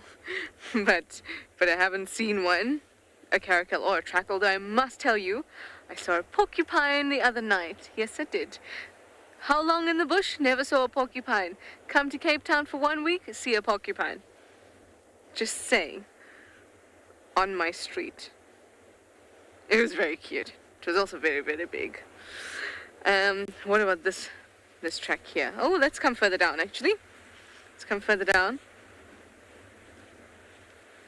Right here.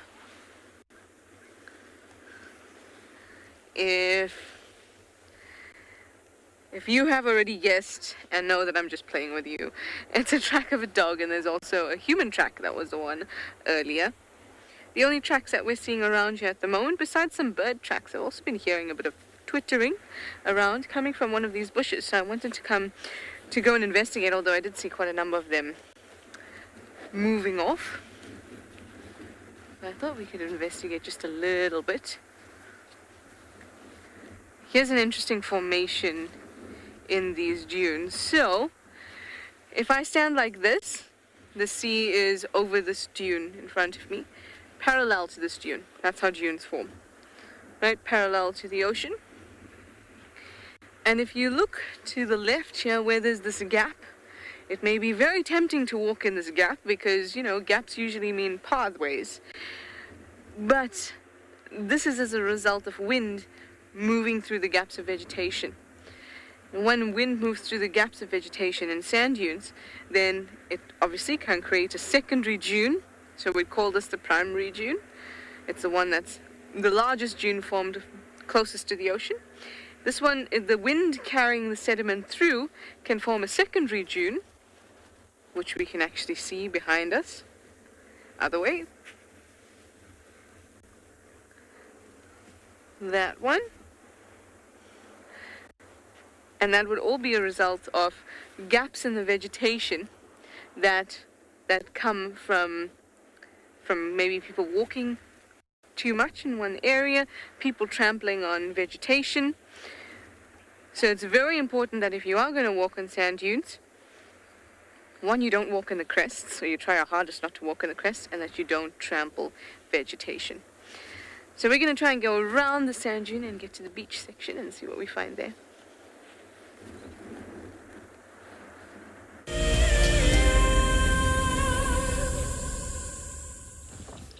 So we're still here, still cloudy as you can see, everybody. It's not actually yet clear sky, but with the Tingana in this condition, that's why he won't be moving so much, because then he's happy with the weather, especially that he's actually sitting in the base of the termite mound. It's even warmer for him there with these all the tall grasses he's got around him.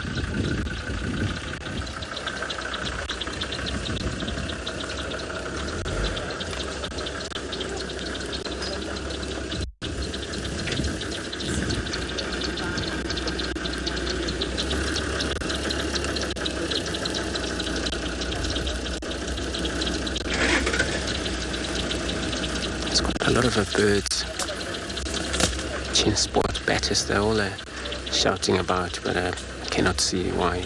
Probably they've seen a leopard around here, all the birds, but he doesn't even bother looking at these birds.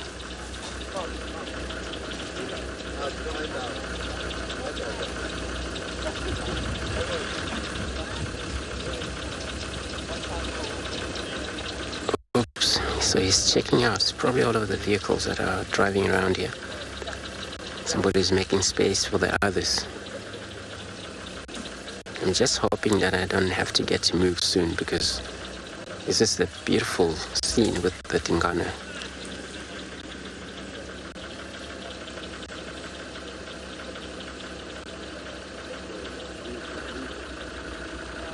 Now we can be able to see his face, his ears. Again.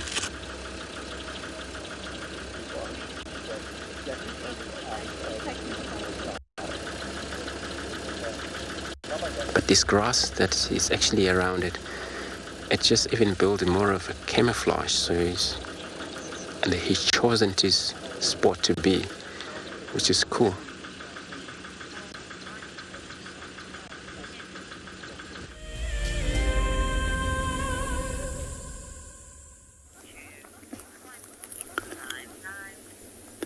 Welcome back to Bushwalk. At the moment we are looking at a number of interesting plants, and one of the plants that we have over here is known as the red spike fawn.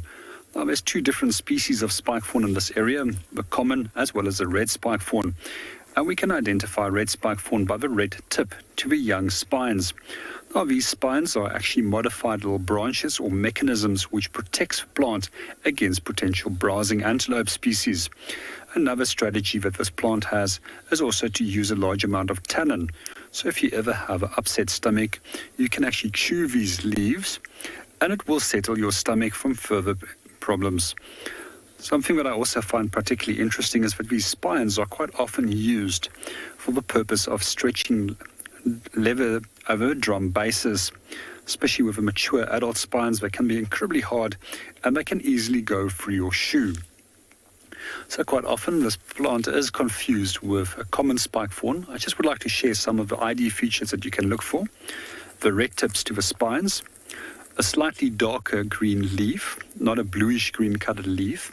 And then when we look at the plant itself, it generally has smooth the bark surface compared to a common spike fawn that has a rough bark. And then we start noticing that there's also flowers that are starting to develop. Within a week or so, these will produce beautiful white flowers that has a very beautiful aroma to it, unlike that of a common spike fawn, which has got quite a pungent smell by which you can identify it. In Afrikaans, this plant is also known as a confetti spike fawn. And for those of you who are often at weddings, confetti is the white stuff that you throw over the bride and the groom.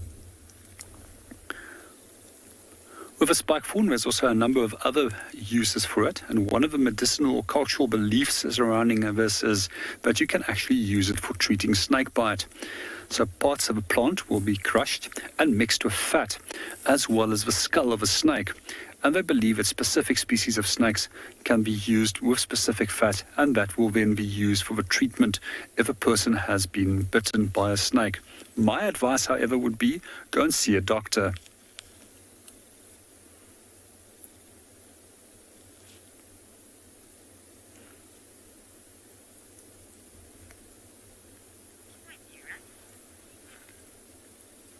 We're going to move off and go and see what else we can go and find.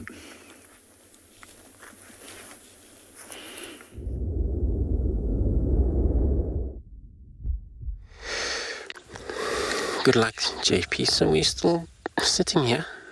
Tingana seems to actually just lightly put his head up, but then again, down. But, you know, I should also mention that if you do get mobile here, this is when it's probably dark, or also when he wants to. Tingana is not actually in such a push to get around so much. If he could get his meal, full stomach, and then he would lie down, take it easy, go down to drink.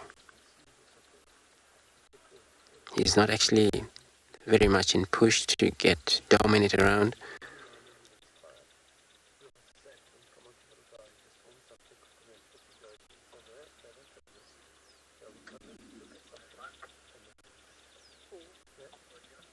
But it reminded me of an area where he is at the moment. In one of the nights, we actually saw him in one of the trees.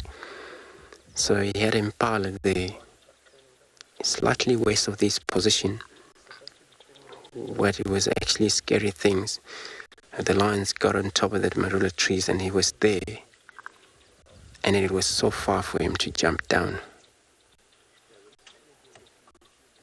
Eventually, so that lioness didn't do damage. It was an incredible thing to see how Tingana walk the same branches, and the lioness walk across to the kill, and then he was making his way very fast, you know, past that lioness to the other branches, that he was so lucky not to get killed on top of that tree. But perhaps also that lioness, she was so scared of falling off during that fight, so all she wanted was that kill.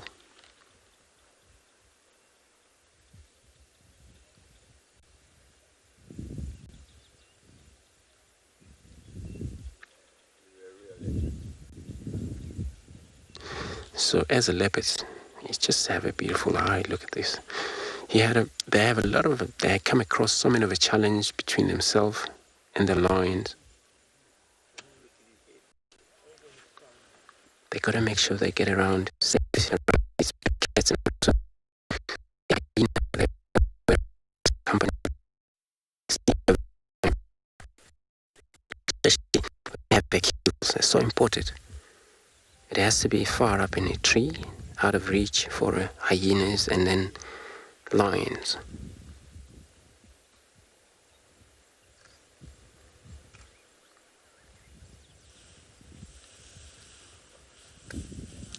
Oops, so we get to see him move.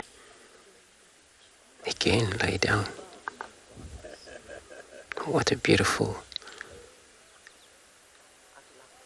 So he do sometimes do something for us. He's not only just lying down forever.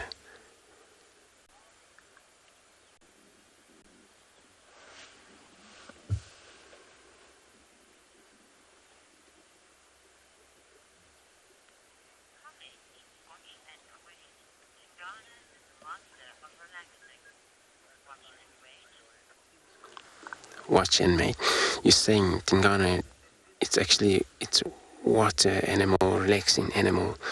He is very relaxing. You know, since I know yesterday he had a lot of a company where the hyena got underneath of that kill also.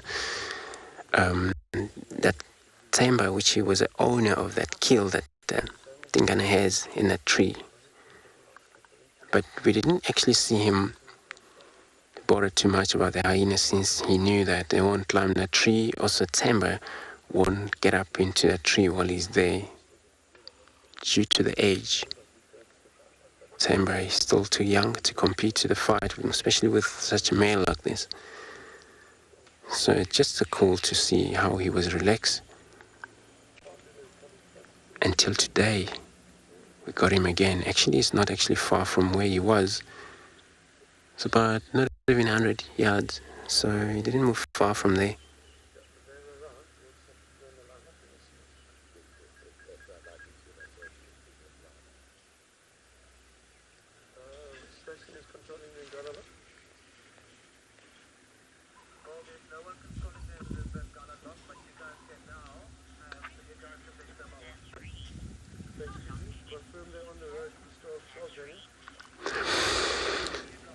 Nazarene, so you're asking how long do the leopards sleep for?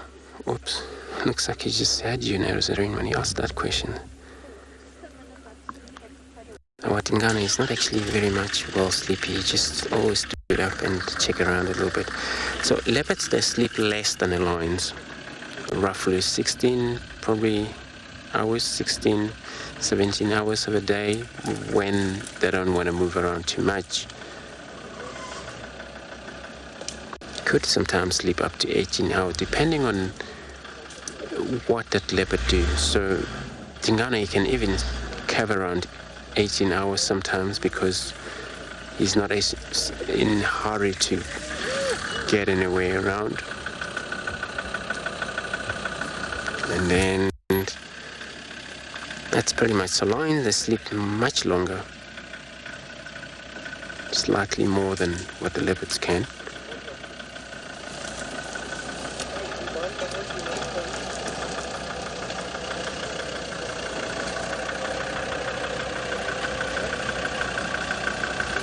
So that's 16 hours a day of sleep. It's depending on the weather, depending on whether that leopard has eaten, not actually pushed by hunger to force that cat to be able to hunt. Because they get hungry. When they do get hungry, and they would move also on a daily basis. Even though it's a loss of their energy when they do that, but they still practice moving around a little bit to get to hunt.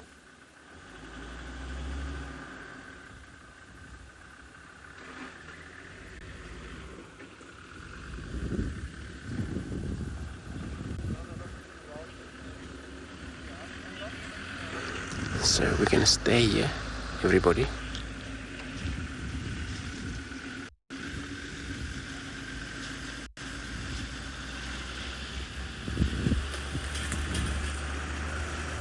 We are slowly walking closer and closer to the ocean side of these dunes.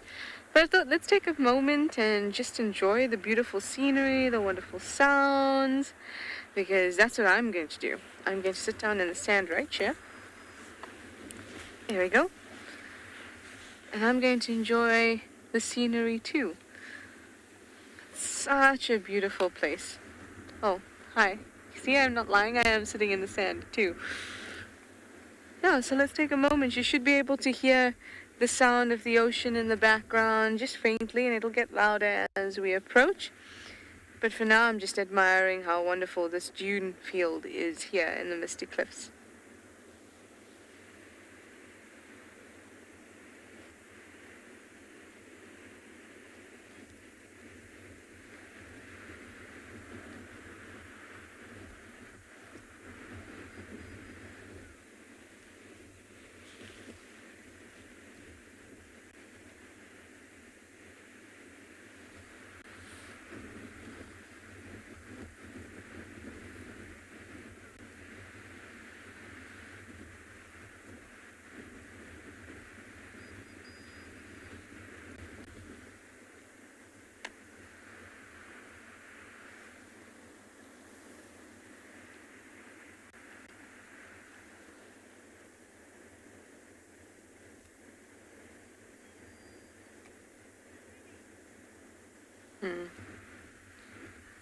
I got some answers, by the way, to my question. Most of you said dog. It's well done. It was a dog. It's pretty much the only tracks, or the tracks we see most often here, of humans and dogs.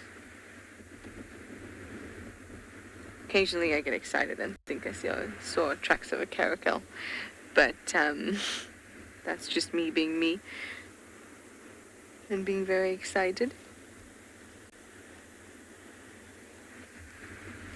But now the sun is making me sleepy, so I've got to get up and start moving towards the beach. Otherwise I will in fact fall asleep on the sand here, the wonderful white sand from which it gets its beautiful name, foot sand. No, the air is so nice. So this is the same area that I had a drink of water from last time, not too long ago, actually. There's a lot of little collections of water all around the place. And you may also notice that there's some dune rehabilitation structures in and around the area, but we won't focus on them there, in an attempt, obviously, to make sure that the dunes are protected, so it catches seeds and things like that would normally fly away, and if they fly away, they will not germinate. So what happens is that these little catch thingies catch the seeds and make sure that vegetation can grow on these dunes instead of the seeds being blown away. And they're also really good at catching sediment, of course. Anyway, let's go to our huge body of water. We're going to take a walk down to the ocean, and we're going to send you over to Pridelands, who are going to their own body of water.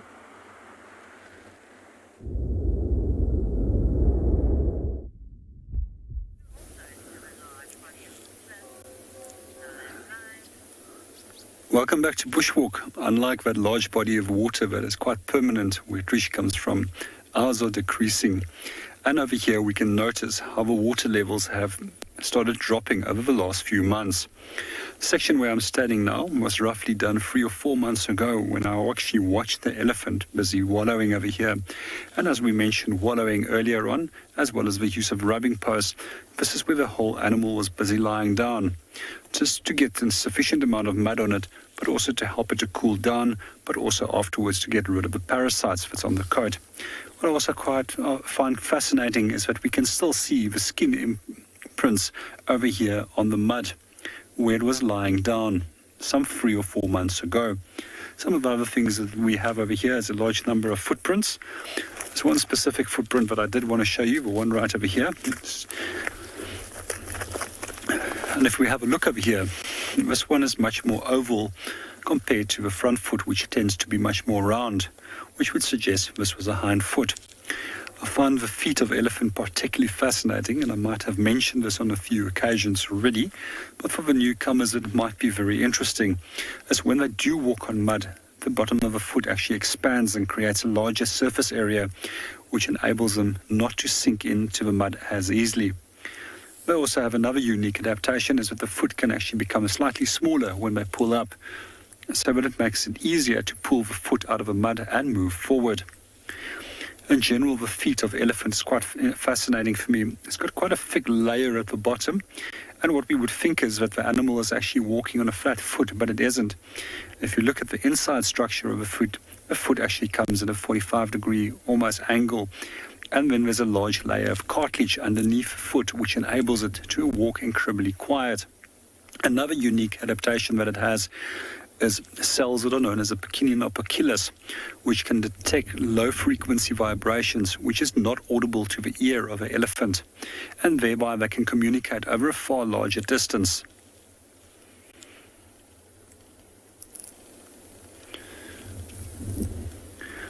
Something interesting, if you actually would like to determine the shoulder height of the elephant, you can actually use the hind foot. And in the case of an elephant bull, you can take 5.8 times the length of a hind foot, and that will give you an approximate shoulder height. In the case of a cow, you can multiply that by 5.5, and that will give you the shoulder height of that cow. Just going to see if there's any other interesting tracks over here. However, it's incredibly dry. Sometimes there's still some old imprints of buffalo that came to drink here. And also quite often warthogs.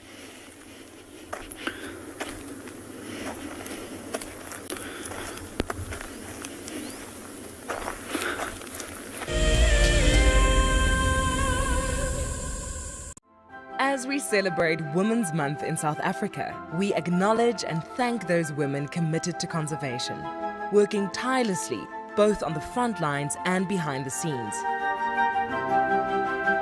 The Endangered Wildlife Trust is proud of the women who dedicate their lives to fighting to save species, conserve habitats, and benefit people. Here's to strong women everywhere who are dedicated to protecting forever together.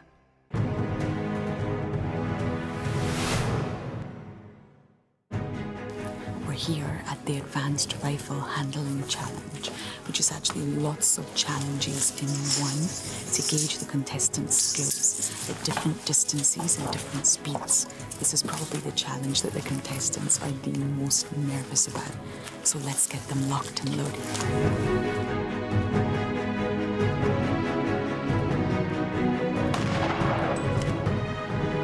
Competitors are now doing the Hales halt, where they have to run back and forth to a target, turn, take aim, and shoot.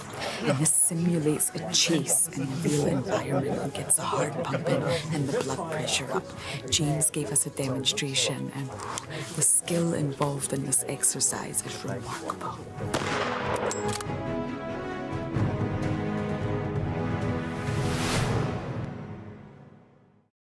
I've seen something I've never seen here before.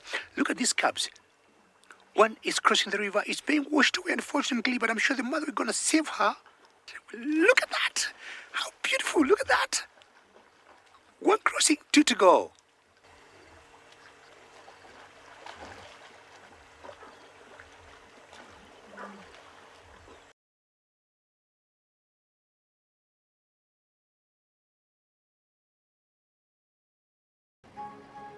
I love being a cam op for WildEarth. The animals coming right up close to you, especially like lions. Sometimes you get nervous, but you have to go with the flow. My favorite animal to film is the elephant because of how big it is. But when it's really up close to you, it's one animal that you would say, I really respect you.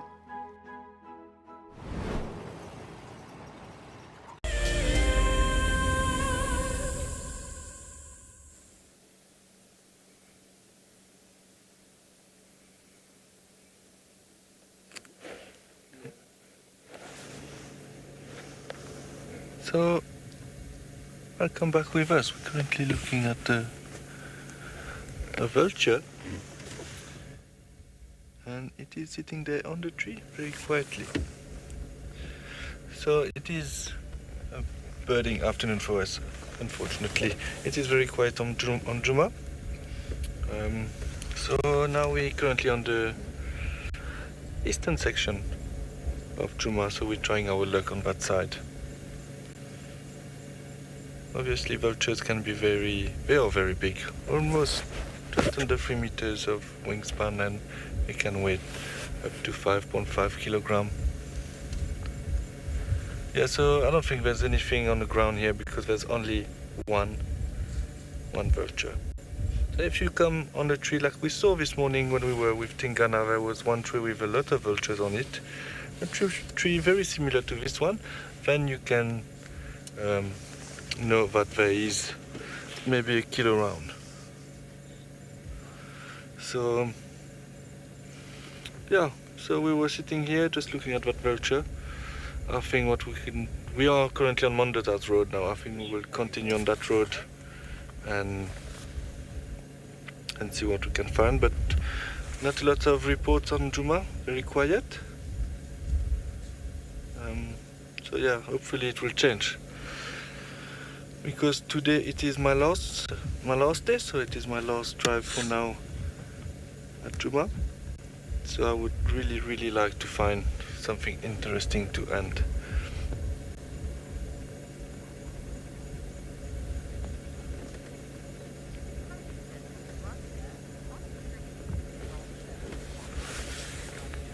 But you're asking what tree is it this vulture is perched on. I'm going to check. It is a bit far, so I need to check in the pine nose. It looked like a dead nub fawn.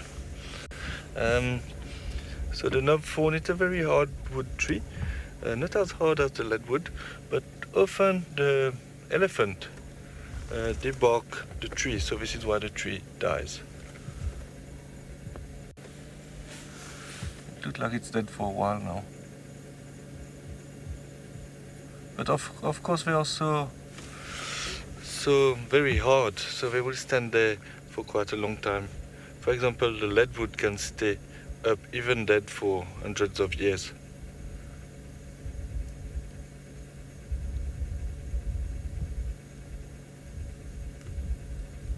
Okay, so I think we're not going to waste too much more time with that vulture. I would like to continue driving and maybe try our luck somewhere else and hopefully find something. Okay, so while we start driving, I will send you to JP.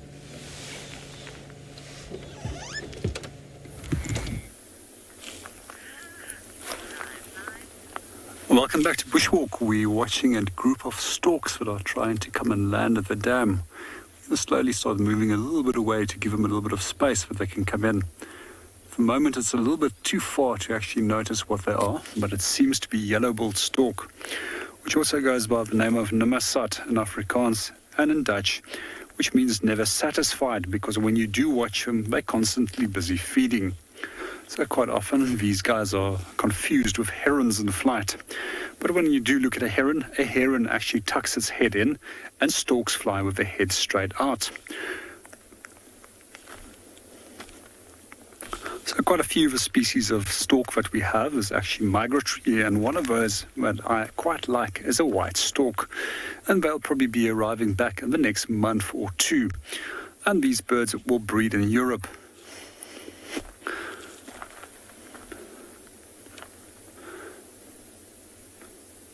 And then they will come to South Africa, where they will come and overwinter and use our long day length hours to supplement their feeding while it's incredibly cold. In winter, during the European winters, with a lack of food for them. We also find another group of birds that migrate within Africa, which is known as intra-Africa migrants. Unlike the European birds that don't breed in Southern Africa, these birds will breed in areas directly north or south of the equator. And quite often, most species have 2 breeding seasons within a single year, either north or south of the equator.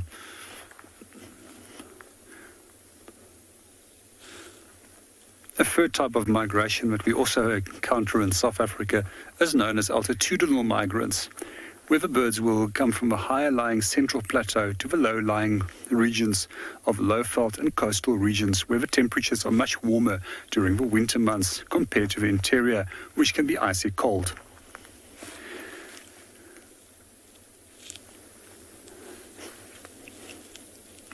The Masai Mara in Kenya is an iconic wilderness filled with life. Its inspirational beauty has captivated our hearts on WildEarth for many years. While this season of the world's greatest migration has been missed, WildEarth is preparing a spectacular comeback in 2022. For the first time ever, WildEarth will be running expeditions to Kenya's Masai Mara throughout the 2022 migration season. Hosted by David Githu and Isaac Rotich, you could be a part of the team that shares the WildEarth migration with the world, live on WildEarth's daily safaris.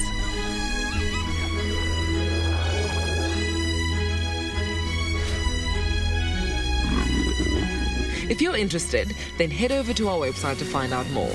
Bookings open on Sunday the 22nd of August, straight after the Sunset Safari.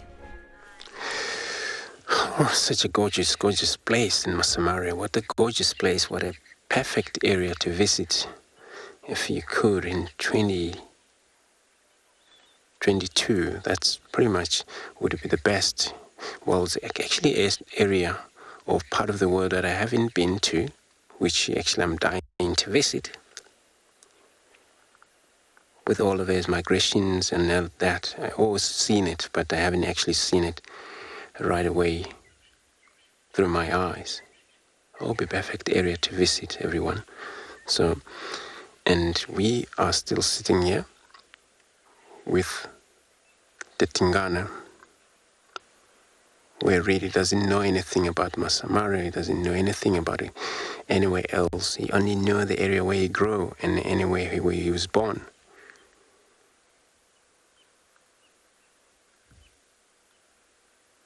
Just like me.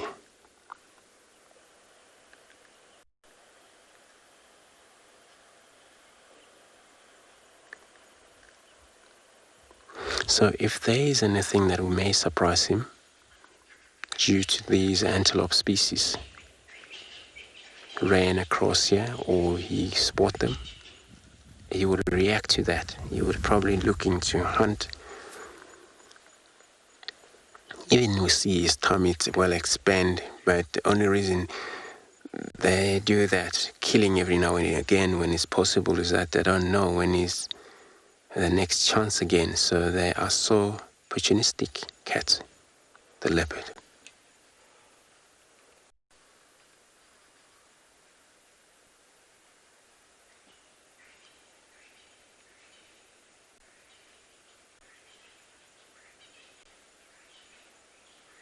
So when he pants like that, or if it's no wind, you possibly even hear it. Just gonna try and take these little bit of a moment here, see if maybe we can hear him pant.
So everybody, we're going to take another time here since it's only us. I know there's a lot of a car coming in, but for now, let's send you across to Cedric, who is going to come across some of the ellies out there.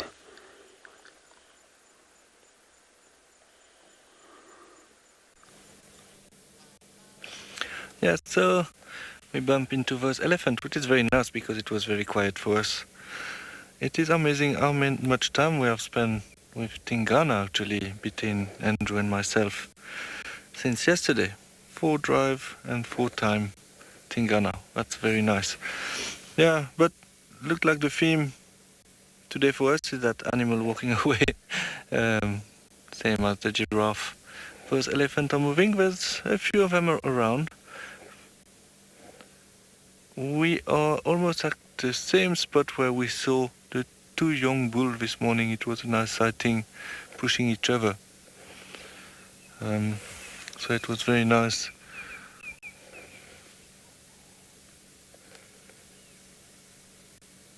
I'm just checking around if there's not another elephant which is a little bit in a better position for us to see. But it looks like it's a small herd and they are very scattered around. There was some at the back that did cross on our left quite in the far distance, but maybe I should just relocate, reposition quickly and see. There's quite of a young one in the open there.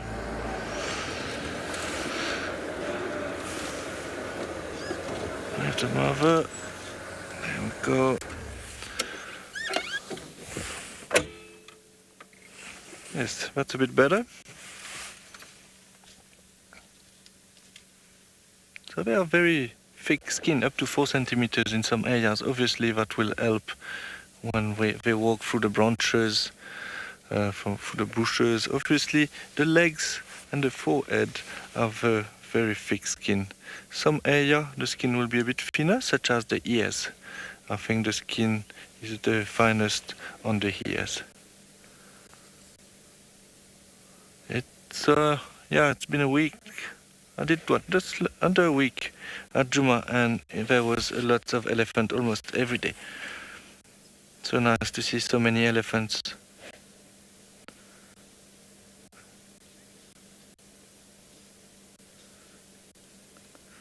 You will see they will use their legs and foot sometimes to pick up, to move the grass. Actually, they will hold the grass in the trunk and then kick the grass to break the grass. It is quite nice to see when they do that. So this little one was just playing with his foot there, so it made me to tell you about that. And obviously they're going in that direction.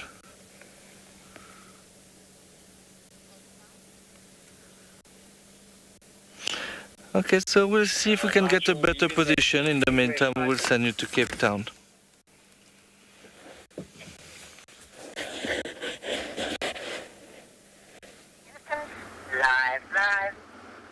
We have managed to make our way through most of the dune field, and we now have the ocean opening up beyond, which is lovely, really nice. And actually these little kind of dunes here, can you see that there's a couple little dunes quite high? Those are called incipient dunes. So they're not neither a primary dune nor a secondary dune. They're a result of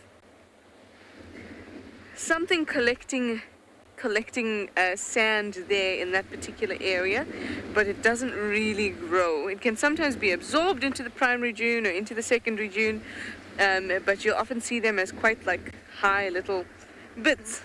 And it makes sense because usually they're in front of all the other dunes. But we said that there's the primary dune there, so what is this little thing here? So dunes are all about the movement of wind, right? So if we look through here towards the sea, there's a great big gap for the wind to come through. So there's no primary dune there. That means that any little bit of driftwood or maybe even a collection of shells, anything that can stop the sediment as it moves, the sand as it moves, will allow a collection and then a little heap, and then it grows and more builds on it and builds on it. But because it's in this kind of like a doorway or where draft can come in, because of that, there's no primary dune protecting it. You'll probably see many incipient dunes, these smaller ones, getting built up and broken down by the wind and built up and broken down. If we look just off, there's a shorter one. That shorter one there looks like it at one point was built up and now it has broken down. When you start to look at dunes in this way, I mean, it's not the most biodiverse place. I can definitely vouch for that. But the processes involved in creating this environment are really, really interesting, all the aeolian processes. And it really, truly shapes the environment because all the particles are pretty much loose, so there's so much movement, and I really like that. Anyway, speaking of movement, I'm going to move towards the beach.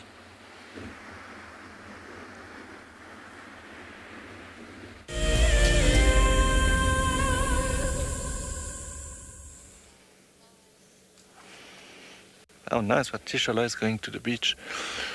So as we are looking at those elephants still, there's a young one there in the distance. He's quite cute, he was feeding earlier. I'm just going to stay a little bit quiet and just enjoy the sighting.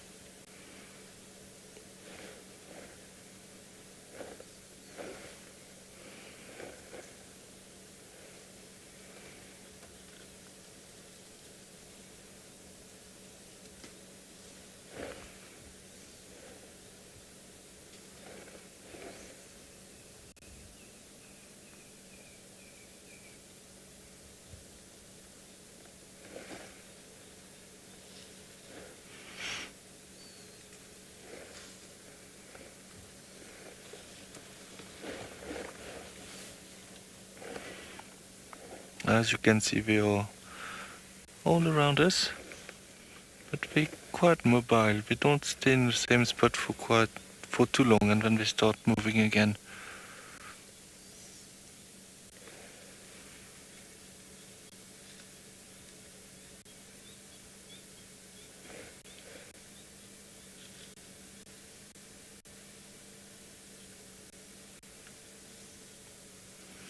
Elephants are amazing. And it's always entertaining. I think one part of it is because they have a trunk, so they're always using the trunk to do something. So they are in constant motion, if I may say. Look at this one, got a, a stick stuck between the tusk and the trunk. Like carrying that around. Look at that, that's quite cool.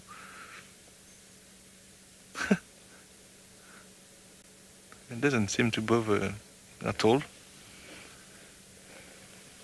And move behind the bushes then, fortunately. Maybe we go back on the small one at the back there. Very nice, always nice to spend time with elephants.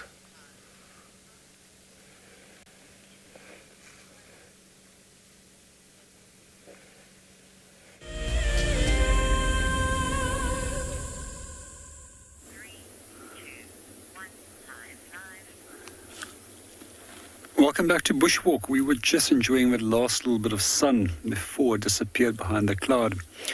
Also provided a really beautiful sunset for this evening. With the cold weather that we were experiencing over this today and the cloud cover, it unfortunately makes us lose the sun so much quicker. Let's just stand here for a short while and maybe it will pop out underneath the cloud. Let's just enjoy the scenery and the sounds that nature has to offer.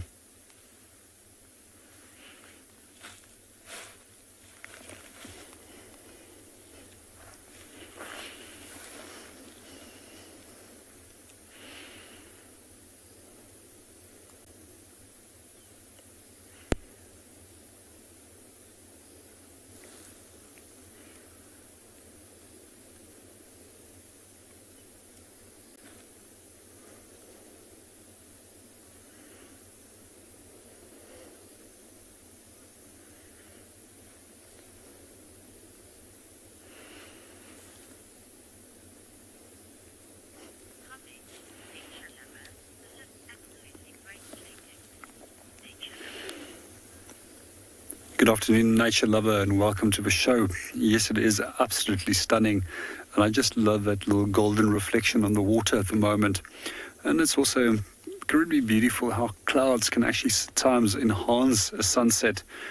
Though we normally think of a perfect sunset as a big round red ball in the sky, this also creates a number of different colors. And as most of you know, I do love sunrises and sunsets, and they're magical moments, and they're the favorite parts of my whole day, especially in the morning when it's a sunrise accompanied by a steaming hot mug of coffee.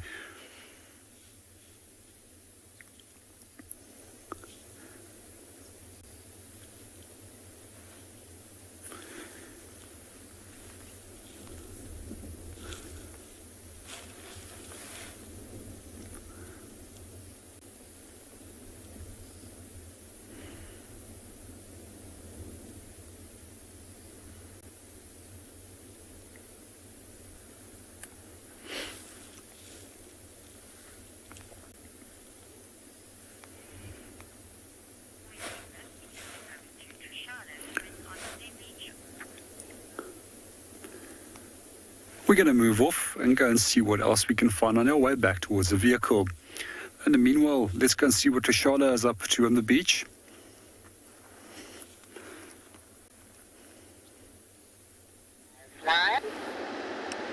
We obviously made it to the beach portion of this area, and we saw a pair of oyster catchers doing their thing. How very cute they are. This is the African black oyster catcher, very distinctive black body, nice bright red legs, eye ring, as well as beak. So normally you'll see them around rocks, and you can see that this shore is pretty sandy, quite flat. around rocks, they're often after limpets and mussels, sometimes even worms, polychaete worms, crustaceans as well. But I think that here on this sandy patch, where there aren't limpets, no space for limpets to attach to, anything like that, I think that they're actually looking for maybe little crabs, little crustaceans that bury into the sand, even little snails that bury into the sand.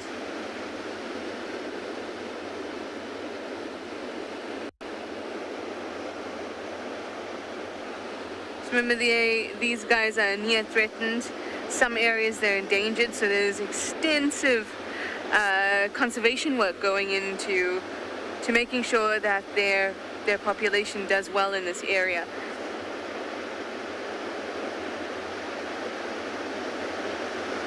And it's as a result of very much conservation work that their numbers have moved away from being fully classified as endangered and rather just near threatened.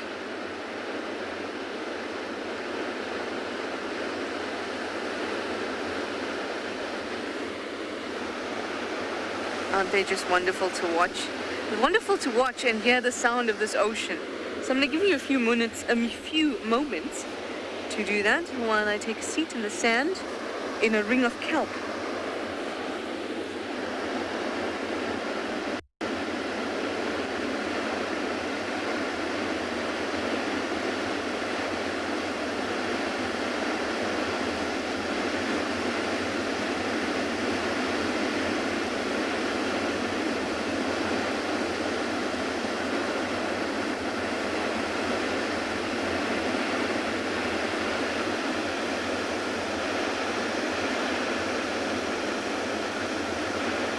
Oh, I think that they are too cute moving about like that.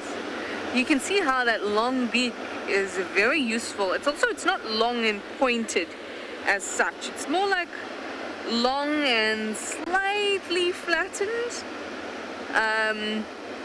Maybe not flattened, but it doesn't end like, say, an African hoopoe whose long beak is quite skinny and tweezer-like. It's a little bulkier than that. And what it does is, obviously, it's great for grabbing hold of little crustaceans that you would get in the sand, also little snails. It's also great for knocking limpets off rocks, and that's their modus operandi, which is to surprise attack the limpets, because limpets, in fact, it's tough to get them off rocks, and that's because all their teeth hold on very hard or very powerfully onto the rocks once they know they've been disturbed. If they don't know they've been disturbed, you can dislodge one quite easily if you surprise them, and that's what these guys do. It's very entertaining to watch, and you feel very sad and sorry for the limpets. Anyway, that was a lovely find. I'm going to send you over to Andrew now. He's still with Tingana.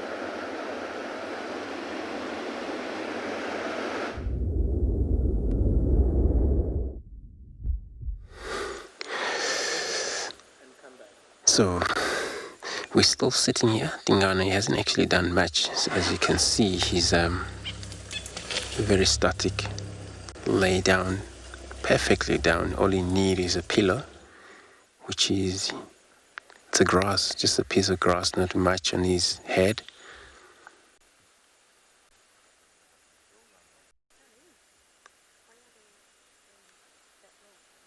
Perhaps he'll stick around for another day around here. Who knows who it could be tomorrow? It could be anywhere. Back to Djuma or Torchwood. Maybe head west by these directions. Then he will be actually going across a few of these property. Hoffman and a little Gary if he does that.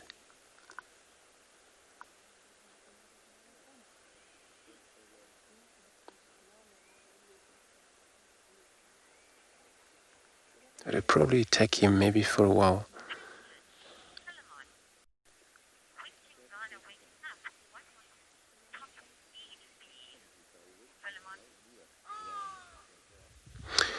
Filmon, so you're asking if Tingana would happen that he's waking up, what the top speed would be, mean that maybe when he's running.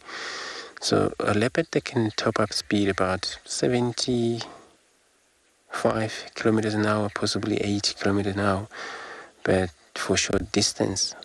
And that's when they're actually making sure that they're aiming on a target they need for that short wild distance, or getting to reach the tree immediately when they're chased by either hyena or lions.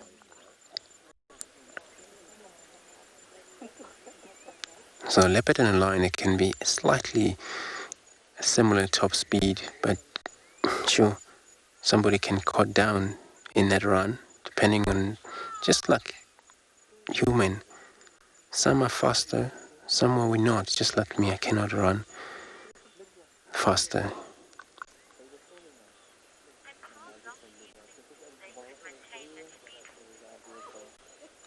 And then, so that speed of 70 up to 80 kilometers an hour, they can maintain that for probably roughly 100 meters or past 100 meters. Then, of course, they're exhausted from there. They got to slow down if they don't climb trees or get what they need. If then it's all about chase, prey species, they got to give up after 100 yards, and then of course they would give up. But yeah.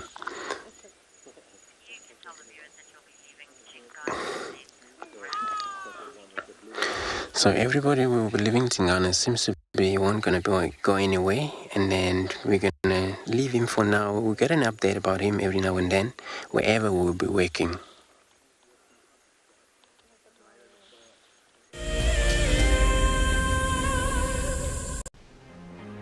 Calling all WildEarth explorers, we have a new and frankly awesome travel prize for you to win.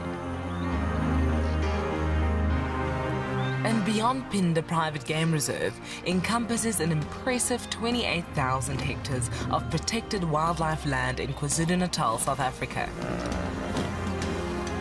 As you have seen on WildEarth, and Djuma showcases one of the continent's finest game viewing experiences, and is well known for close-up sightings of the elegant yet elusive cheetah, as well as the rare black rhino. Sign up to be a WildEarth explorer before the 16th of September, and you and a friend could be heading to the magnificent Pinda Mountain Lodge, where you will spend 3 nights escaping the real world at this ultimate safari location.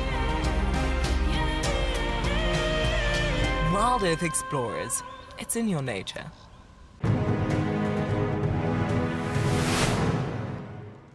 We got there, he had probably moved a couple of 100 meters down the river and was about 10 meters from this causeway. So I radioed the lodge quickly and just asked them to bring a Land Cruiser around and some tow straps. So we thought we were going to try be heroes and save this giraffe. And now a big bull, probably over a ton, he's a big unit. Got the tow strap one side of the giraffe and managed to get it around him with the boat, and the other edge of the tow strap obviously back onto the bank. So we made this U around him because he was lying quite close to the bank. And yeah, we put that Land Cruiser in low range and we just gave it hell and pulled that giraffe, and the tow strap slipped up and we thought, oh no, it's going to slip off the top of the head, and it caught on his ossicones at the top. And that last 10 meters pulled him out onto the bank, and he battled. He was obviously quite weak and all that.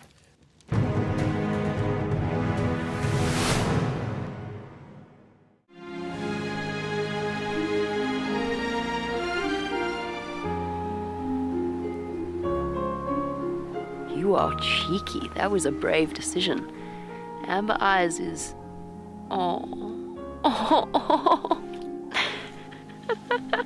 That is so magic. That was absolutely wonderful. Amber Eyes just gave that cub an enormous hug. Expect the unexpected here on WildEarth daily.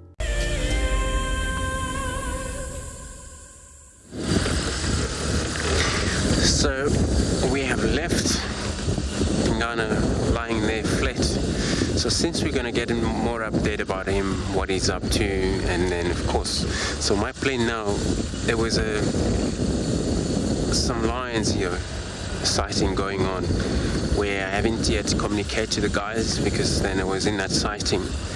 But I'm going to get to the radio and then I'm going to find out where they are. I would love to see Talamati, the pride, and also to see how many of them there.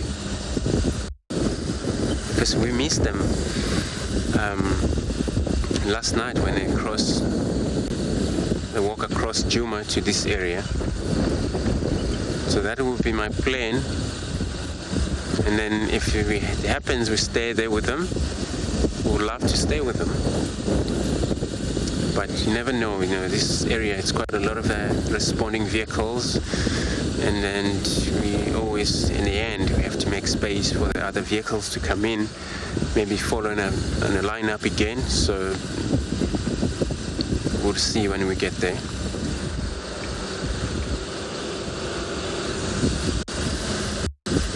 And it's actually been great to spend time with the Tingana since he was just lying there.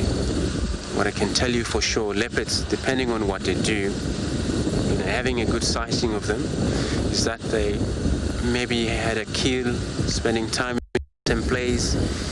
And what we've seen back there, Tingana was not actually lazy today, so we saw him stood up a few times, in fact. So he's been done great there for us.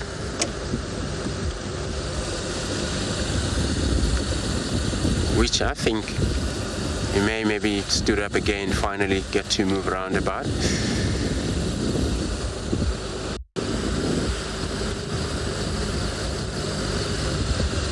But he won't be so, sort of communication, things like that. He will be just going to be quiet, moving in and out of this area.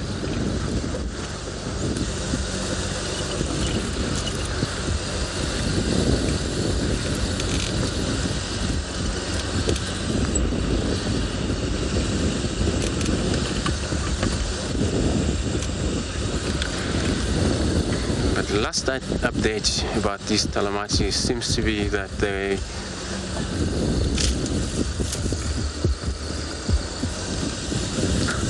going to move north. So everybody, you can ask any question you want to know while we still looking around, getting to that lines if they're still in the area where we can respond to them, because so many boundaries here. So it happens maybe they just cross to somebody else. So we're also enjoying a lot of a question from you viewers.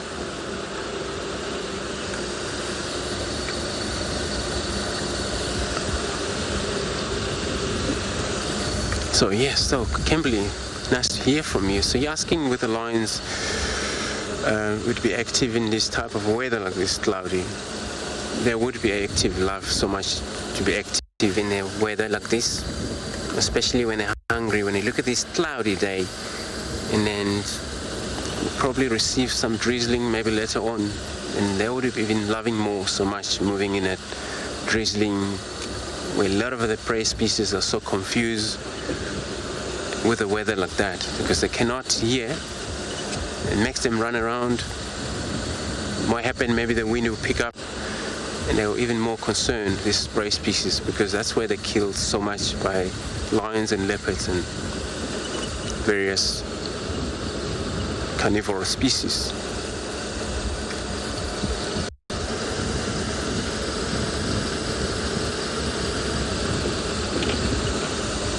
But Talamati for sure.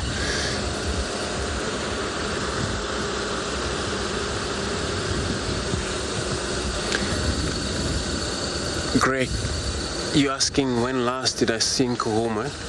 So, not all of them.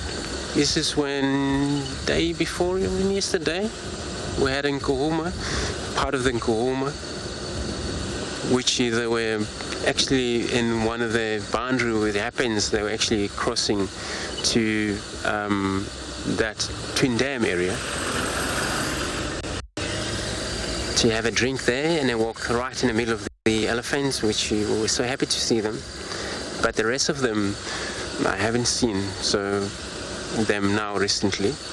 There's actually a couple of months when they had a buffalo down in the eastern side of this property we had. So I was able to see at least was about 9 of them there. That's seen a whole number of them. It's been a while, but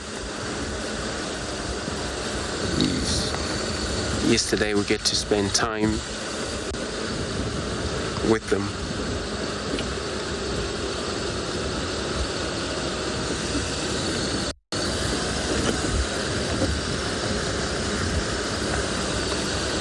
So in this situation where the Talamate have found themselves into this area, one going to actually cause a lot of a conflict between the two pride. They would avoid one another, do overlap their territory, especially females, because remember the duck men is part of their males that are actually dominating the Nkuhuma.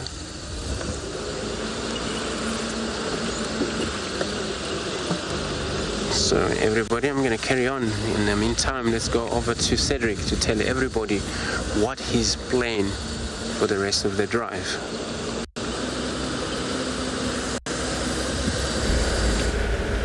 Yeah, so we're currently driving on Utila access. Talking about lions, I didn't got a lot of lion sighting this time for that week. However, it was nice to see dark men. I think it was on my first day. We saw him on 3 different locations in one day, so that was very nice. Yesterday I did got a little look of the Talamatis, but we were in an area where the signal was very bad, so that was unfortunate. But as you know, we coming live from the bush, so sometimes it can get a bit tricky. So I think what we're going to do now, maybe check Galago Pan and make our way to Gary Dam. Or maybe I think I will do the opposite, drive quarantine and go to Gary Dam, see if there's anything there. Apparently when we were a bit far away there was some report of elephants at the dam, so maybe it's good to go check. Also, we did check earlier but we didn't see anything. We did Rebecca's Road, but we will check quarantine as well. Are you asking what soil type is the most ideal for tracking? Yeah, well, it's not really the soil type, it will be the consistency, if I may say. Where we're driving now, when the sand is very fine, it is better. Obviously, if the road is a bit harder, with not a lot of sand, it will make it a little bit more difficult because you will not really see the tracks. So, for example, on Vuyutila access, the sand is very soft, so it is easier to see the tracks and to follow the tracks, obviously, because sometimes you're driving, following the tracks, and then you come into an area which is a bit harder, then you will struggle to see the tracks compared to when you're driving on a soft sand area, if that makes sense. I hope it did. Yeah, so I was saying I was also going to check quarantine because there was reports of alarm call earlier there. We did check around Rebecca's Road, which is very close to quarantine, but we didn't see anything, so maybe it is worth to check. Lots of driving today, unfortunately. This morning was a bit better for us. Now we are searching quite a lot, but that does happen.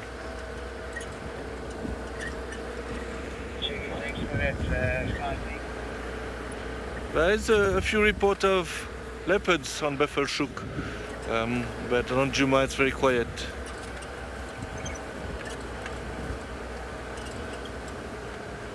Les, you're saying we don't see cheetah on Djuma.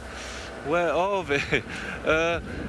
On my side I never saw a cheetah on Djuma, but yet again I've not been here for a long time.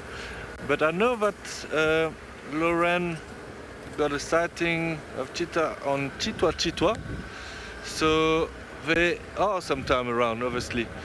Talking about cheetahs, this would be the perfect area for the cheetah. It is nice and open at quarantine, but yeah, me, I never saw a cheetah here. So obviously there's not a lot of cheetahs, you know, the numbers is very low. For example, in the Kruger National Park, which is like 2 million hectares, there is under 200 cheetahs, if I'm not mistaken. Maybe just over 200 now. So if you compare that to the number of leopards, it is much, much smaller. There are much more leopards around. So obviously it will make it a little bit more difficult to see them. And they do like open areas like quarantine, but they tend to stay in an area where there's lots of open areas. The reason for that is that because they run very fast, they need to have a big area to hunt. They can't really run fast through the bushes. They might injure themselves, and that's not worth it, obviously. I would love to see a cheetah, actually. That would be good.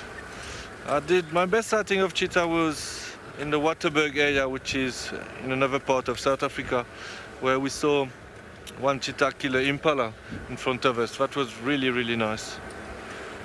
And it's incredible how fast they run. Really incredible. Also, what is interesting to look at with the cheetahs is when they run, how they use their tail to guide them for the balance. It is quite special to see. Okay, so we're almost at the dam. We'll check if there's anything there. In the meantime, we'll send you to Andrew.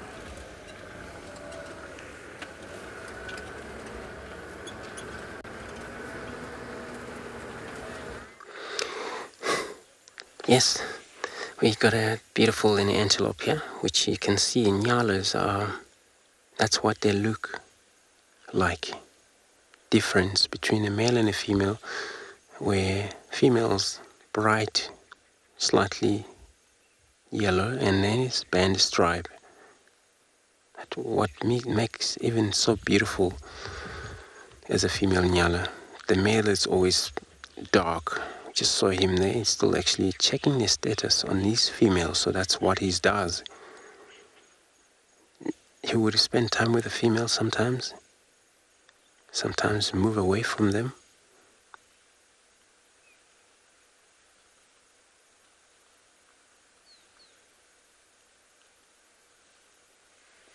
It's just so beautiful antelope, seeing them move like this in a group.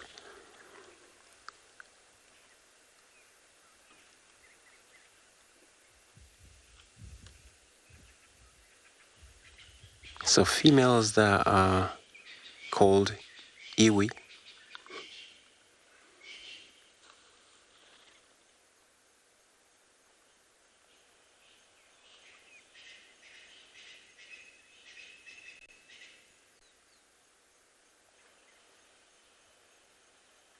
So you can call them females, but are iwi, vinyala.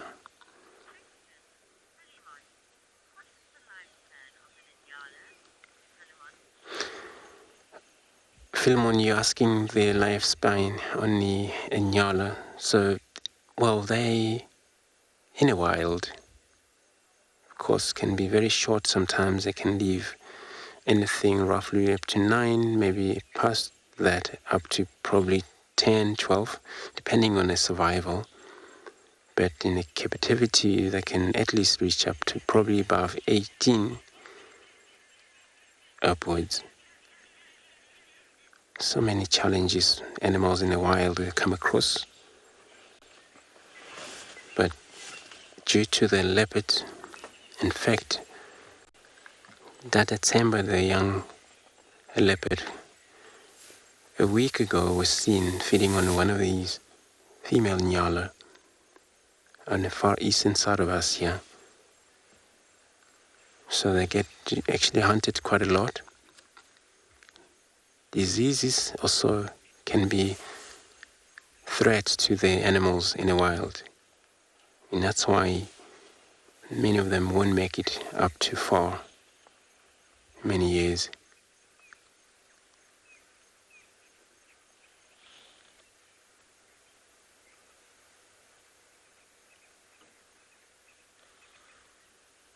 And the gestation period, about 7 months, 8 months, give birth to one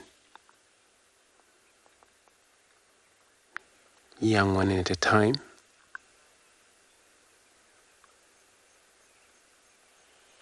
And they're meant to be in the very thick like this. So with the winter that affects, it's quite open, but then they're meant to be in the very thick.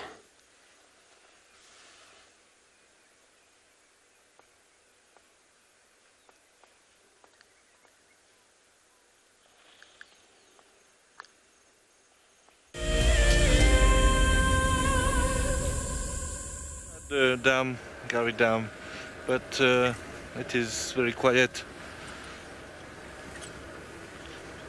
So those elephant that was there already left.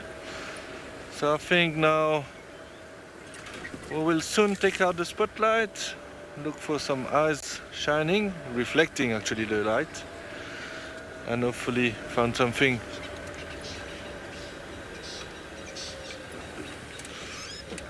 It's like a little bird, very not happy there, but I think maybe it might be just got a fright.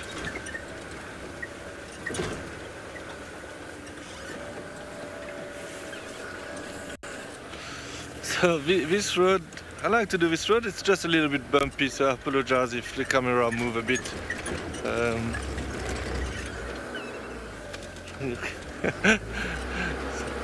Me and BK generally when we drive this road we laugh quite a lot because it's quite bouncy. But it's all part of the game, and obviously we are in the bush.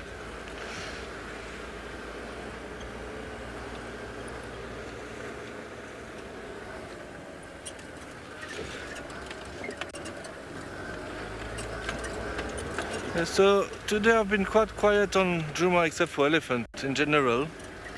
So we never know, maybe some predators like leopards was in the blocks and now we will start walking on the road. But I chatted to Andrew earlier and said to me he didn't even see a lot of leopard track on the property, so I'm not sure what's going on.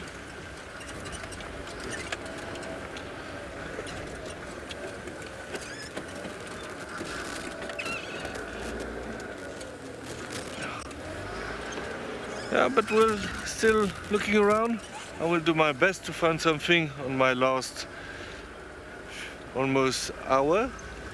I think there's a bit less than an hour left, but we'll try my best to find something.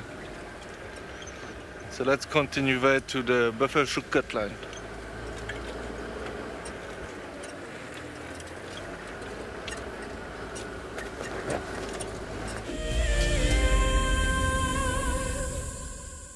If you saw what I saw, oh, there it goes running. It's a little plover. It looks like a plover. I told you guys, I can't find my binoculars. They were with me a couple days ago and now they're not. But it was a tiny little bird, and a plover. Looked like a plover at least. I'm not sure which one. But that was pretty cool. Actually, Jason, I still see it. It's running across there.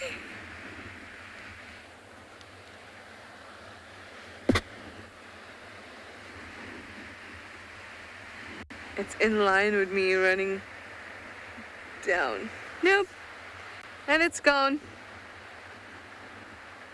Oh well, we missed our little bird, but I'm sure that you won't want to miss going on an expedition to the Mara. It sounds so exciting.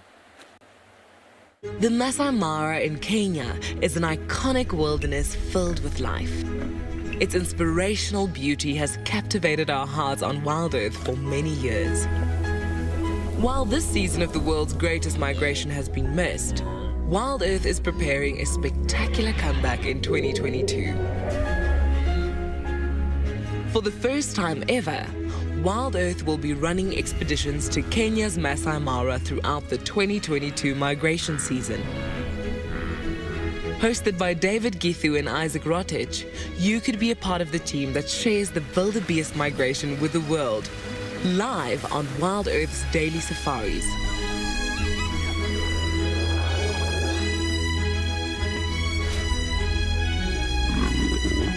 If you're interested, then head over to our website to find out more.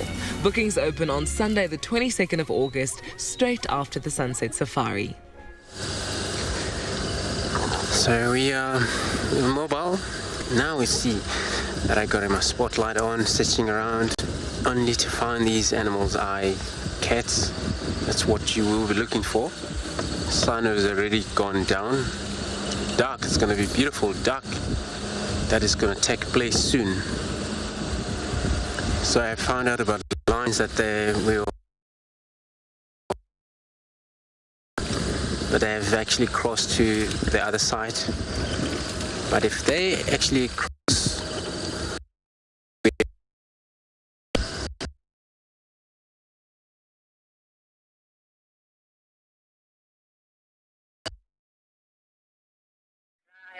I'm sorry about that, guys, but at least we managed to find the bird again. Of course, I was saying to the bird, oh, there you are now that we're not on air, and then you managed to get to us. But I'm sure you'll get Djuma or Pridelands, whichever feed you were at. I'm sure we'll get them back in no time. Haha. I'm not sure if you saw that, but an Egyptian goose just flew past too. Of course, there'd have to be an Egyptian goose. Whenever can they be left out? Never. Anyway, let's turn our attention round to the sea, just because I can see a couple kelp gulls flying around.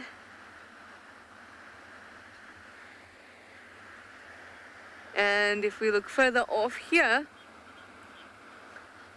to the edges, you can see the Egyptian geese, and they're going to come through now. There we go. Of course.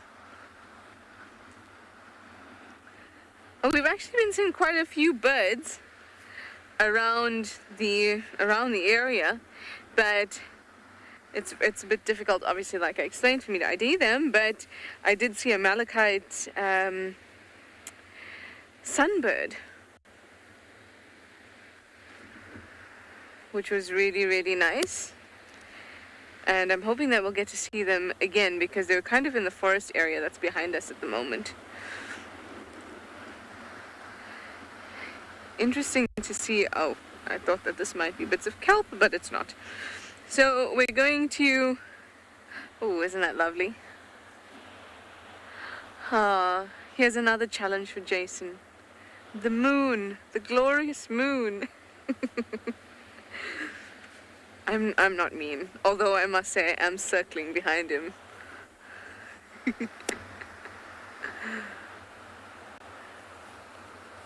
But it really is beautiful. There's nothing like I've never experienced this breadth of scenery before. Everywhere you go, it's just beautiful here in Cape Town.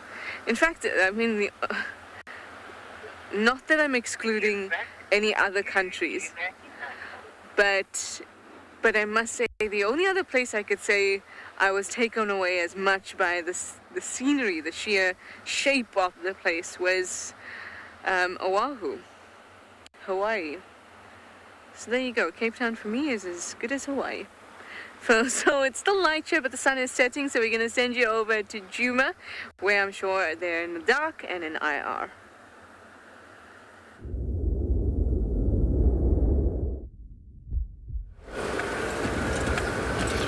Yes, so a little update on our side. So we turned around now. There's Shidulu coming from Little Gary, might cross into Djuma. We are quite far away, but we decided anyway to turn around and go check in that area.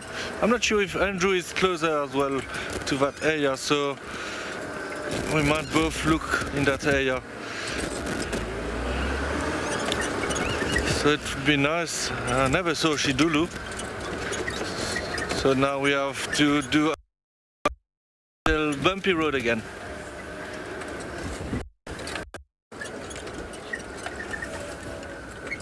Nazrin, if I got the question correctly, are you asking if there's any snakes in the Sabi Sands?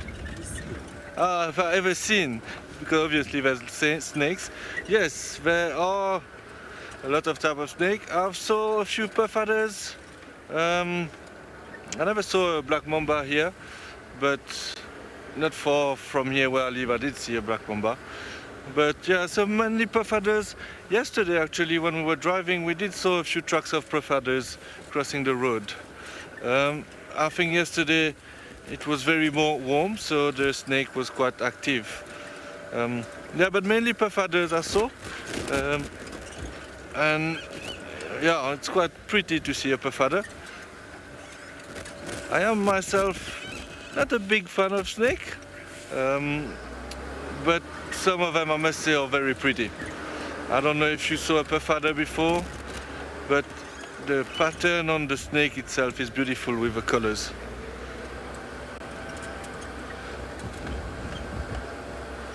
Yeah, so this is for the Sabi Sand where I live. It's not too far from here. And there are also different species such as the Mozambican spitting cobra, also black mamba,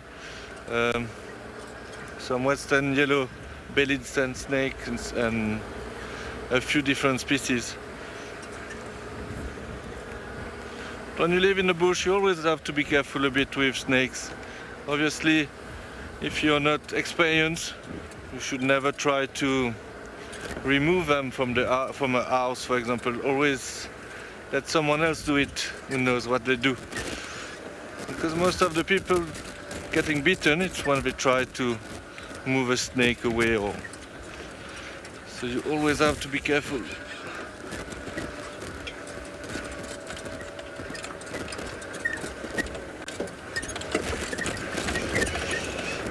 Yeah, so let's continue. Hopefully we'll have enough time to make our way there.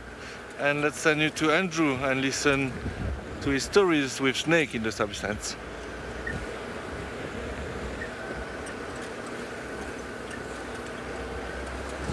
Yeah. So everybody, we're back. So we're still bumbling around. So nice story there with the Cedric with the snakes. So since I've been in sands, I've seen a lot of snakes. And then these black mambas, one of these deadliest snake around here. It happens, we were watching brown snake eagle. In fact, in the far east of this area where we're driving at the moment, we're on Garimane, just off Chitwa there. So that brown snake eagle, as we know, they specialize with the snakes and all the lizards and things. And then all of a sudden it flew down. And then what happened was a mamba, not a fully grown, but just above a meter long. And then, so it was actually a fight there, snake fight back, Of course, these eagles, they have a technique of how to deal with the venomous snakes, which they all have to deal with the head first. And then, so the eagle was get tightened up by this snake, so eventually the snake was probably dead, but the eagle wasn't able to move at all. So we get close enough because we thought maybe that eagle get bitten by that snake.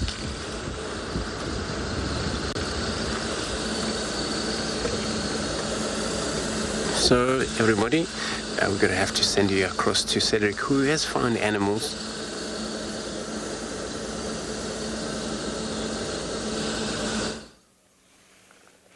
Yeah, so first of all we had to put the camera on infrared. As you can see, it's getting dark here.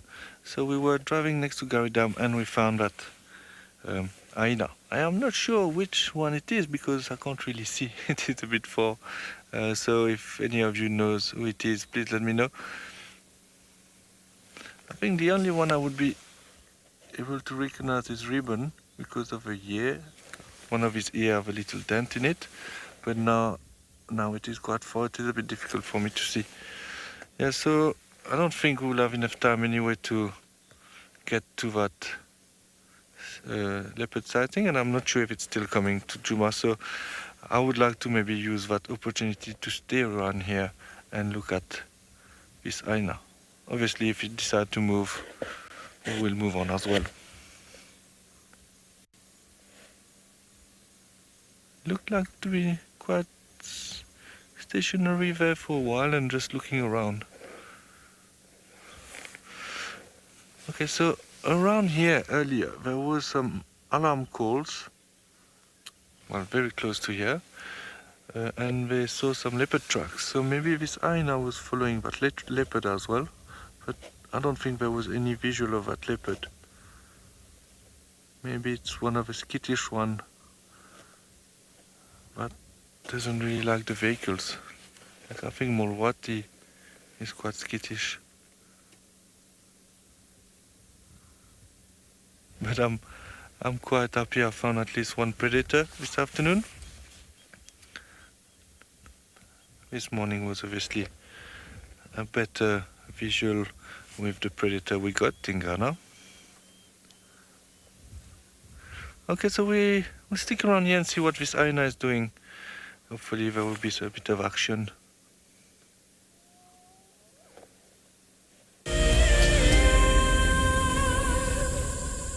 WEST has a long history, over 90 years, of being involved and even pioneering aspects of the conservation sector in South Africa. Over that long history, we have realized that all of the issues that we are facing both locally and globally are due to human impact. Therefore, we need to concentrate on working with people, and that is what WEST does. What makes me passionate about the work that we do at WEST, and in particular the work that I engage in, is actually connecting with people. Currently the work that I'm working on is working with youth in a skills development program, and just to meet the youth and to hear their stories and to bring them opportunities that we hope will have some impact on their lives really fuels me to get up every morning. A huge shout out to the women that I work with, as well as to all the women that are contributing hugely within the environmental sector, both in South Africa and in the world.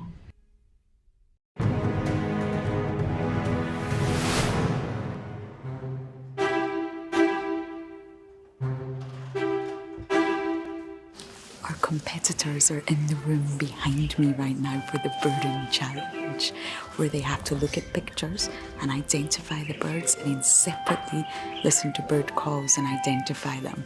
But it's not easy. This is going to be the toughest one.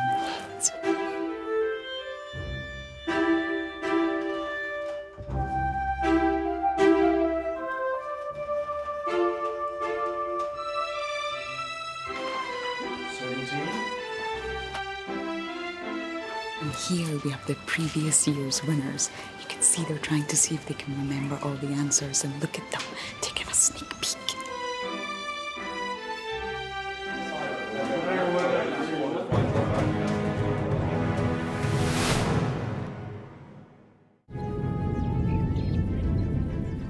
Oh, it's going to be in trouble now. Oh, this is unbelievable stuff.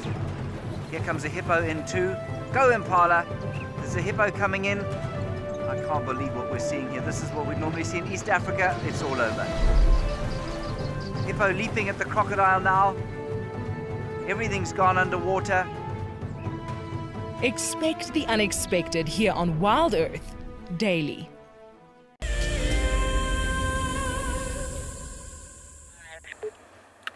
Look at this. It is a mushroom, everyone. And it's just growing in the sandy area at the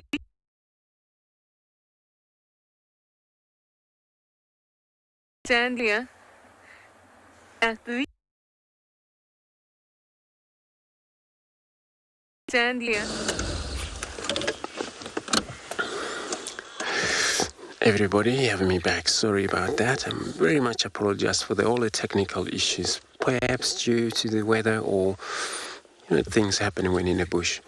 So you still have me, but I've been stationary here, just listening to the sound since there was nothing that I can hear. So we would shortly gonna head off, but we're in an area where also signal can be very poor when you go down. As you can see, when you look right straight ahead of us, we're going to be driving upwards. And this is perhaps when you get up to the top, we're going to get very much of a signal. So everybody, I'm going to be sending you across to Cedric, who he still has his mobile hyena.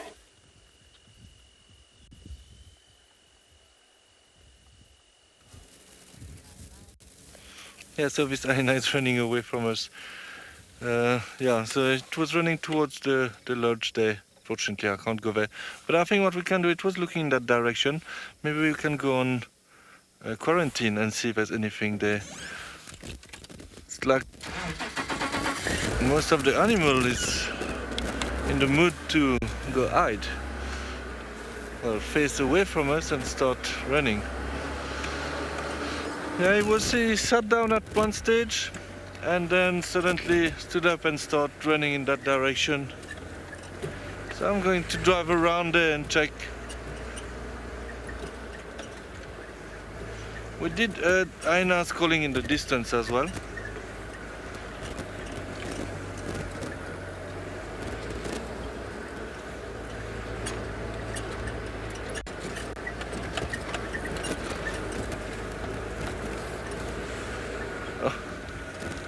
What an afternoon, and lots of driving.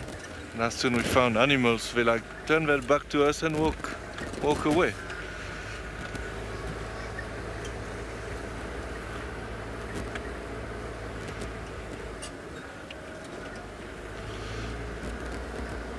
Yeah, so I think what I'm going to do, just try to see if we can find that hyena again. Otherwise I will maybe go check Zoe's road again and drive around that section. The thing is that where this hyena was running, it's very close to the lodge, so I'm not really supposed to go there, so I don't want to do that. But we will definitely check around.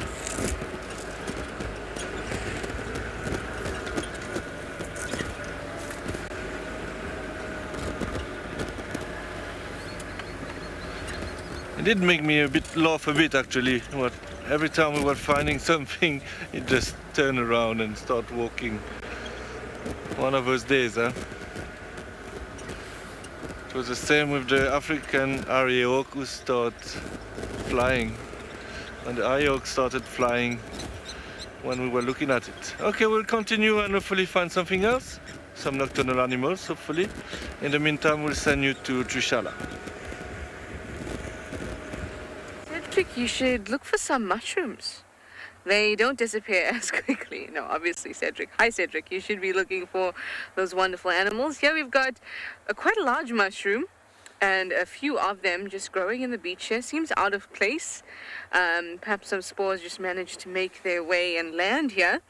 But it does give me great room to answer Leopard Lover's question. Leopard Lover would like to know if I could tell you something about marine fungi. I can tell you that I don't know much about marine fungi, but that they certainly do exist. You get marine fungi in pretty much most environments, and sometimes they can be pathogenic, sometimes they can be commensals, and most often so far the one I've seen is probably the orange rust-like lichen that we get along the high tide mark, or just above the high tide mark in the spray zone on the intertidal zone. But they're firstly, they're not a group. It's just a description of fungi that live in the ocean. So there's nothing taxonomic. They're not a taxonomic group, and they're very difficult to culture. So not very much is known about them. But Leopard Lover, maybe I go home and do a little bit of research, you know. I had another question from Justin. Justin, you want to know what time does the high tide come in? Well, the tide is actually going out at the moment. I think it's going to go out, the peak of low tide is going to be about 7:30. So high tide will probably be around 2 a.m. or 1:30, 2 a.m.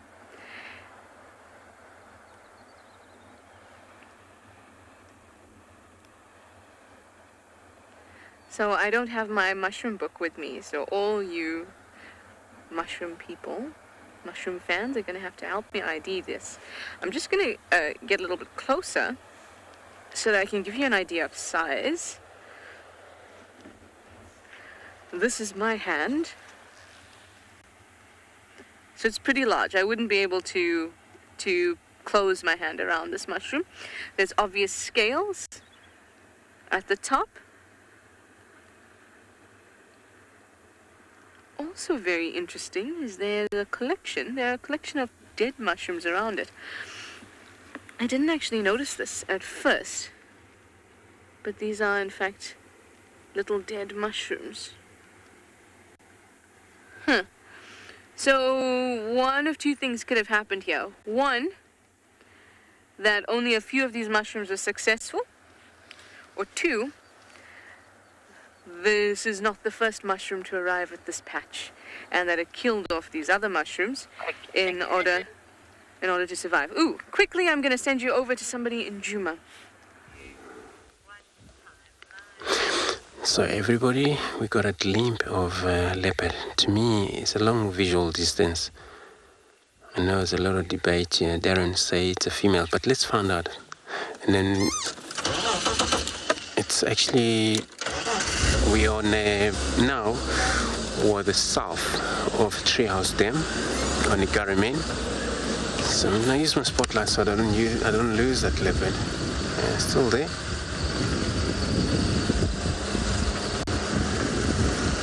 Isn't that great? I was happy. Actually, it's been a while since I actually spotted my own leopard.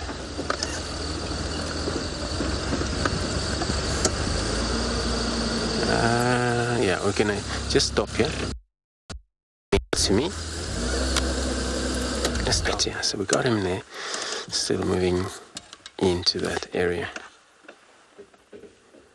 Oops.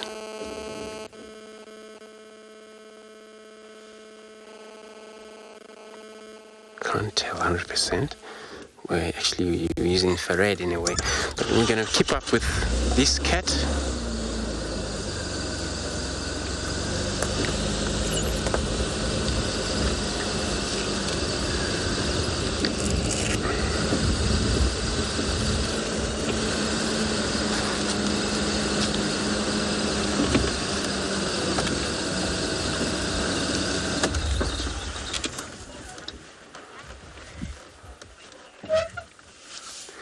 So everybody, we're going to keep up with the cat, which we haven't identified yet.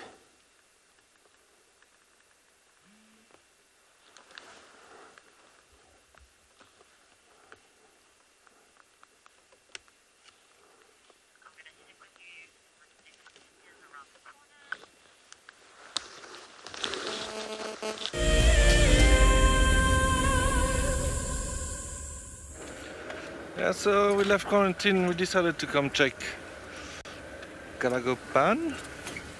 Never know, maybe something will come and drink here. Would be interesting to know which leopard Andrew find.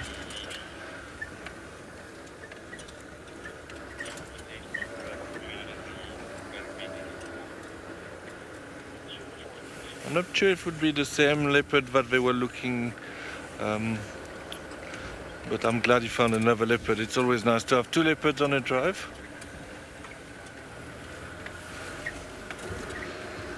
And we are arriving at Kalagopan, which is very quiet. Okay, so apparently there are two hyenas now at the dam, so I think we'll continue on this road and go back to the dam.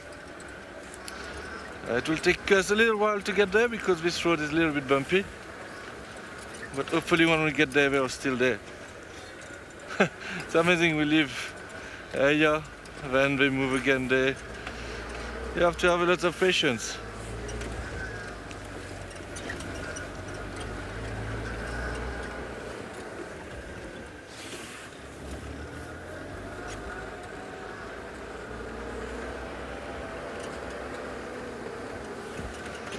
This road is quite thick, so you have to look very carefully. I mean, it's thick. Apparently there's now 3 hyenas at the dam. I should have stayed there, but we got tricked by this other hyena and we started following it. And I have a hyena in front of me.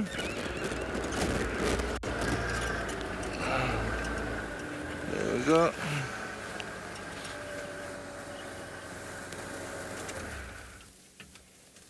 So there we go. Looks like there's plenty of hyenas around.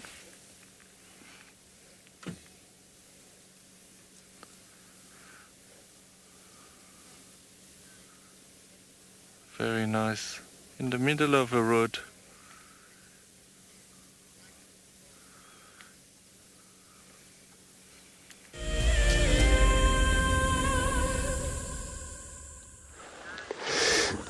So everybody, we still got our cat, the leopard, which was wrong. Looks like a female, but not sure which one is this one.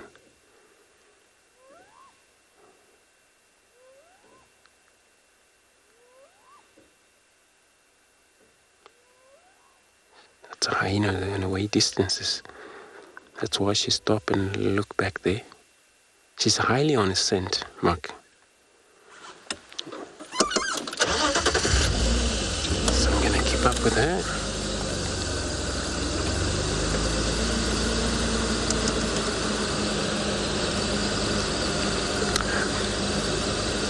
Linda, you're commenting that finally is a leopard. Yeah, finally it's a leopard in Djuma. And then of course this morning was not leopard in Djuma. Perhaps it was, but then we didn't find. But it was actually very good timing to drive. And then even then I was trying to use my little bit of a sense of hearing when I stopped listening. I wouldn't pick up any audio of a leopard around here, but it's so cool to actually have it.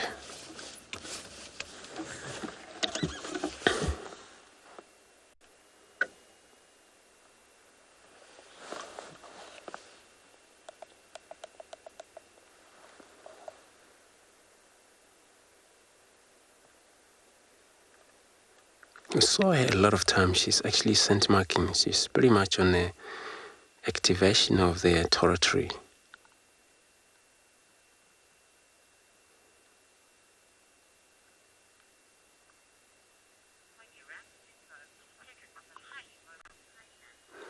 So everybody, we're going to try stick with this female.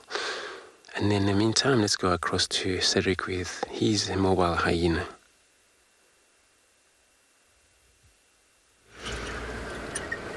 Yeah, so we bumped into a hyena in the road and we were following it. It just crossed into the block, but apparently there's more hyenas at the dam as well. So I did lose it now, but it's currently going to the dam because we could hear hyenas calling there. Unfortunately, we are not on the best road to follow any highly mobile animal because it is a bit bouncy. But I think what we will do now, let's drive towards the dam, because the hyenas at the dam was calling, and this one we saw near Galagopan now started running in that direction. So I apologize for that, it's very bouncy. I would like to apologize to Biki as well, who's sitting at the back and holding on. But yeah, this one just... There's some hyenas on the road there, I think it's the same one we were following.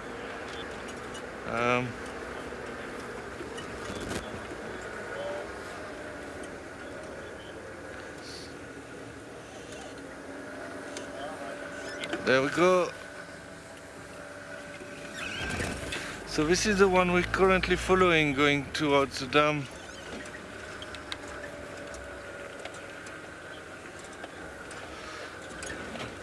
Not sure where he went now.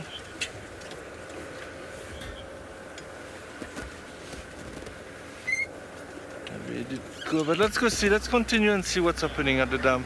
We were thinking that there might be a leopard around, with all the hyenas around here. But I am not really sure where. I really hope those hyenas also will still be at the dam. When you drive at night with a spotlight and you follow animals who's moving fast, it is a bit difficult. Okay, so I think let's go try to find out what's going on and what we can see. Hopefully we'll be able to find some more hyenas.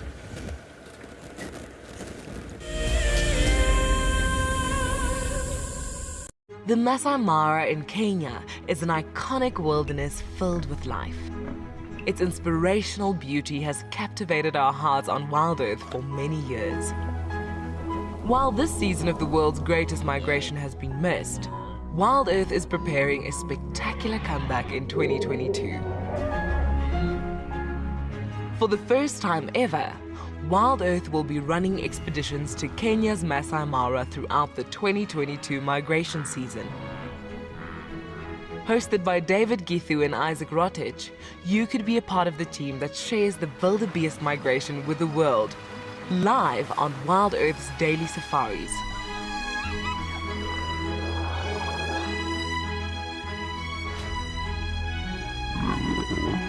If you're interested, then head over to our website to find out more. Bookings open on Sunday the 22nd of August, straight after the Sunset Safari.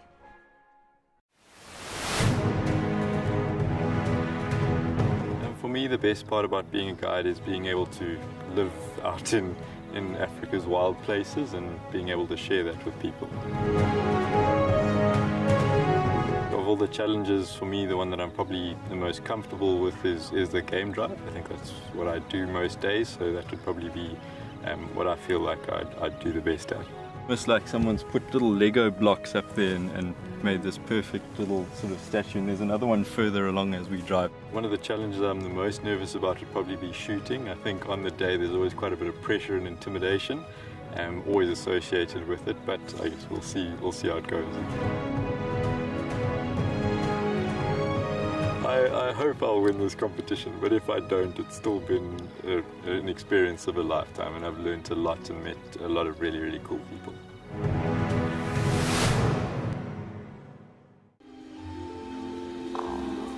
Goodness, look at its wobbly legs. Oh, I don't believe it. I can't believe we've actually seen it. Oh my goodness. Oh, careful, careful, careful. Oh no. Oh, it's okay, little one.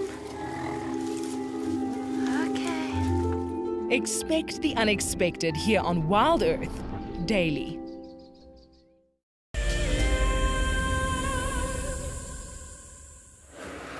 Yeah, so it is not easy at the moment. We've been driving around everywhere, and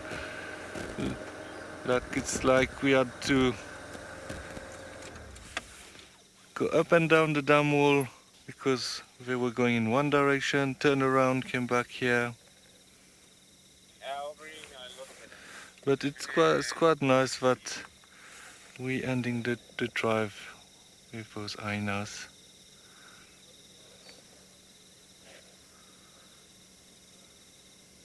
Hopefully they will stay there for a while.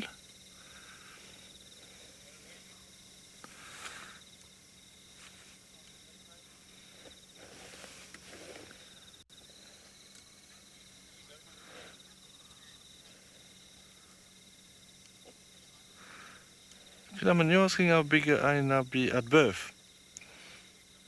Very small. They are actually very small, and even the female, when they moved, the young, they carry them in the mouth.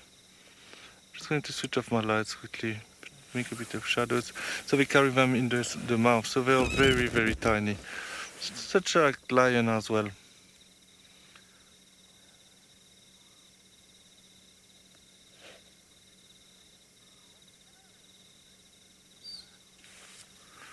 Oh, I did this. It's quite dark where we are now, so I'm trying to look. Like obviously they're looking in one direction there. But I'm not sure what we're going to do now. It would be nice if we can go drink.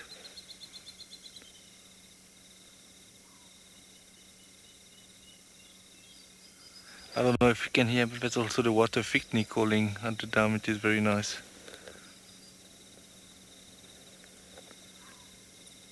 It would be very nice if we... I don't know if you can hear that. Maybe let me go a bit forward. Because we're a bit far now and it's getting difficult to see.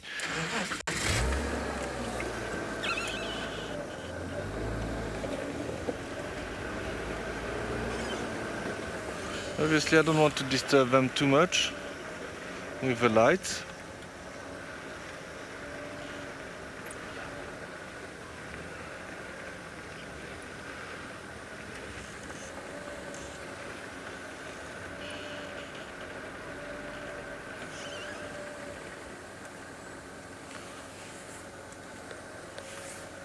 They might just like...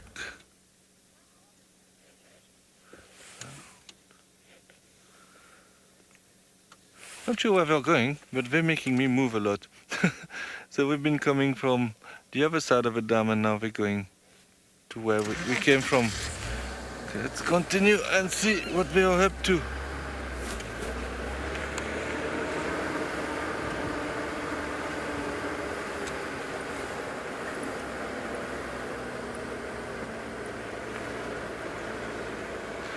So, we have nice clans of hyena, a very nice clan of hyena in Djuma, but in the Masai Mara, they have even bigger clans.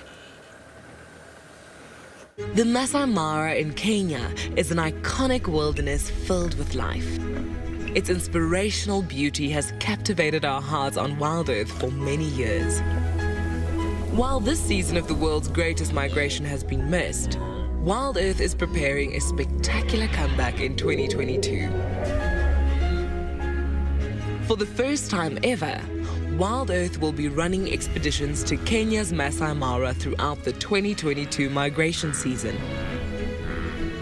Hosted by David Githu and Isaac Rotich, you could be a part of the team that shares the WildEarth migration with the world, live on WildEarth's daily safaris.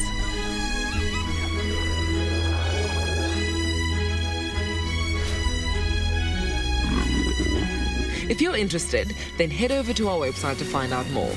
Bookings open on Sunday the 22nd of August, straight after the Sunset Safari. Yeah, so these hyenas moved again. I'm trying to see now, but looks like we went a bit in the thicket. It was not really easy to follow them. I'm just going to check around there.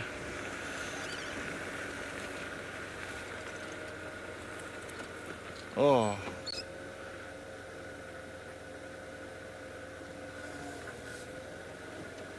Yeah, look like we're moving there in the distance into that block. So what?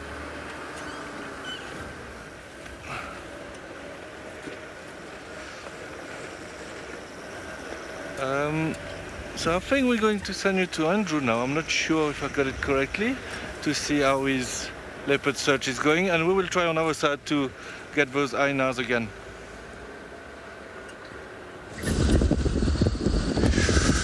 So Cedric, my leopard search there, she went and disappeared. So since she off that road, and then all we seen was a tail, and then we reached that mound where we last saw that tail flip, and then of course it was this thicket. So I didn't want to actually push too much. We know for sure she would be actually on her own thing. You know, leopards on the scent mark, they're going to carry on along their trail where they always go. You can go places you cannot go.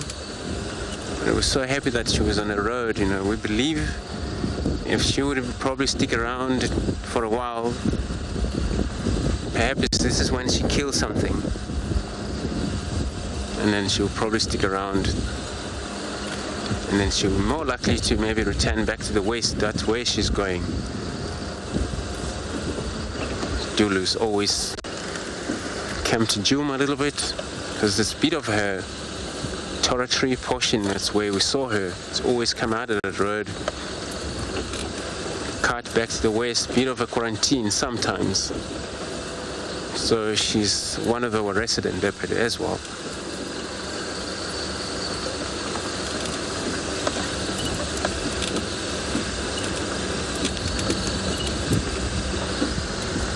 But for them to be able to scent mark, it's part of their job, making sure that wherever they are, that it's got to be identical, that they're in the area by the same species of another leopard.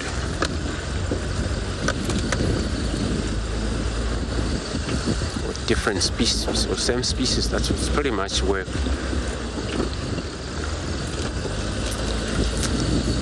So everybody, I'm gonna carry on heading now towards quarantine. So let's send you across to Cedric for the last bit of a left of the shore there.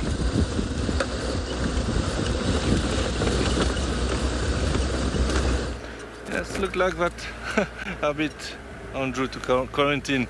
So yeah, these hyenas walk into the thicket there and left.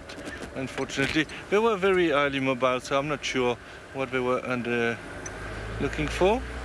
So yeah, it was quite an interesting drive this afternoon, especially for Andrew there with two leopards. On our side it was a bit quiet, but we managed to find some hyenas at the end. Quarantine seems to be quiet as well. I'm trying to find some animals before we end the show. Hopefully I will have a bit of luck. But for myself, it is my last drive for now this afternoon. I really enjoyed it. Let me try to see if I can find anything here. What a little bit of a rush to the end of a show, with hyenas driving running everywhere, myself driving everywhere.